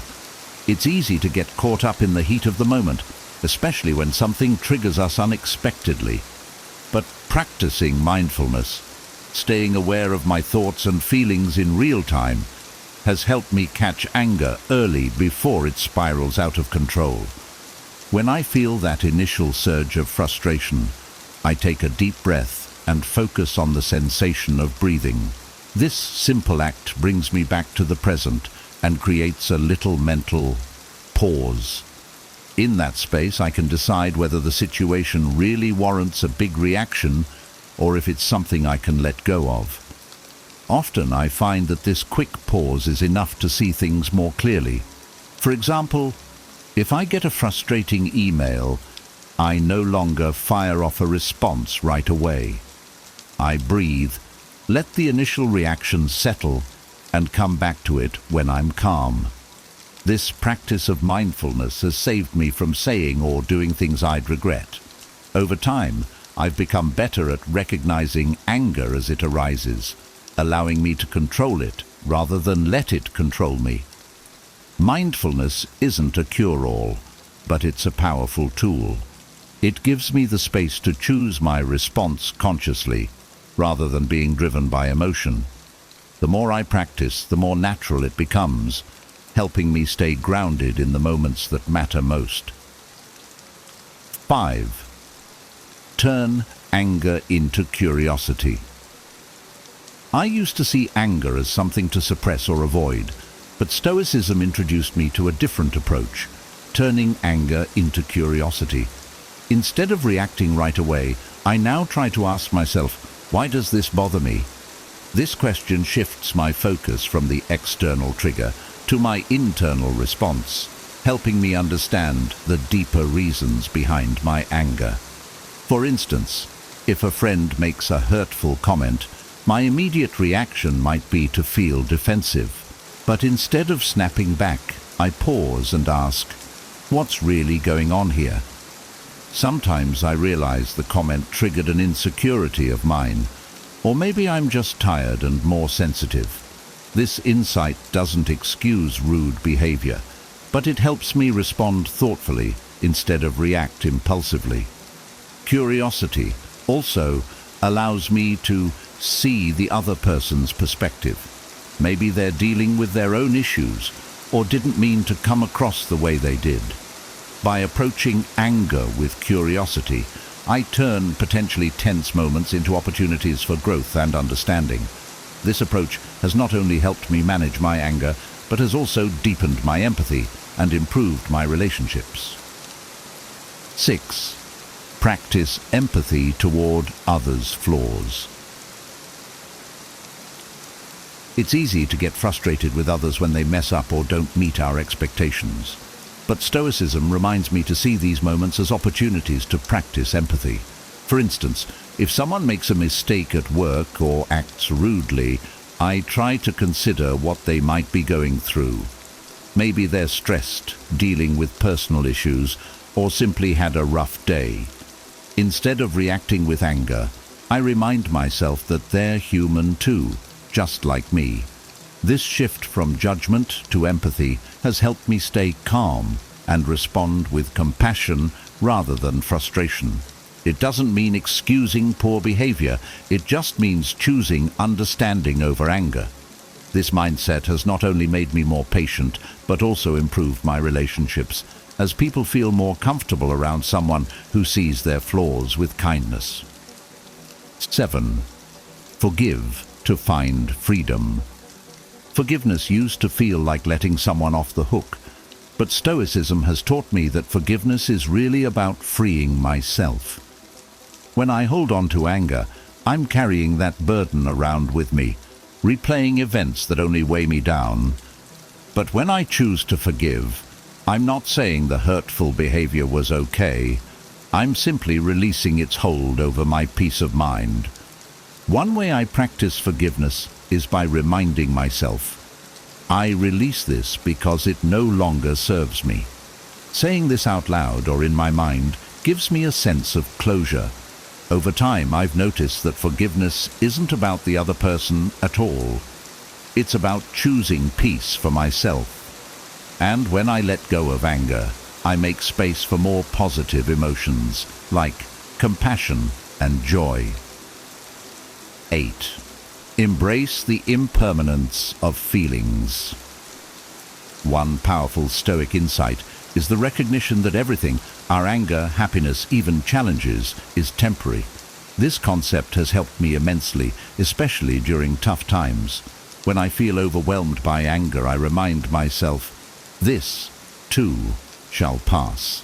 Knowing that emotions are fleeting helps me ride out the storm without making impulsive decisions I might later regret. It's like watching waves crash on the shore. They come and go, but they don't stay. Realizing that anger is just a passing wave gives me the patience to let it flow without getting swept away. This practice helps me avoid saying or doing things I'll regret, all because I know the feeling is temporary. 9. Stop expecting others to understand. Sometimes my frustration stems from expecting others to get me, to understand my point of view. But not everyone will, and that's okay. When I let go of the need for others to fully understand or validate my feelings, I feel lighter and more at peace. I remind myself that my inner peace isn't dependent on others' opinions or approval. This doesn't mean I stop expressing myself, but I'm no longer waiting for a specific reaction. By releasing the expectation that others should see things my way, I feel less frustration and more acceptance, creating space for calm and mutual respect in my interactions. 10. Reflect on past anger to build future resilience. Reflecting on past moments when I let anger take over has been invaluable. I'll look back and ask myself, what could I have done differently? Did my reaction help or hurt the situation? This isn't about self-blame. It's about learning and growing so I can handle similar situations better in the future. Each reflection builds my resilience, helping me recognize patterns and improve my responses over time.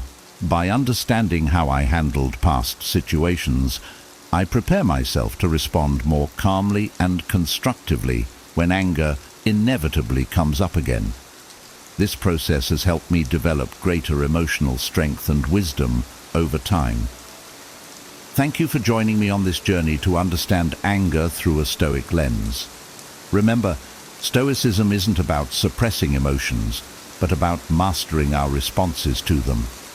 Anger, like any emotion, is fleeting and doesn't have to define us. When we choose patience over impulse, we gain true freedom, the power to shape our own actions and find peace within, regardless of external circumstances. If these Stoic principles resonate with you and you're eager to cultivate more resilience and calm in your life, please give this video a like and consider subscribing to the channel. Together, we can continue exploring insights that bring us closer to inner strength and wisdom. And if you have your own thoughts or stories on managing anger, drop them in the comments below. I'd love to hear from you. Let's keep building a community centered on growth and wisdom.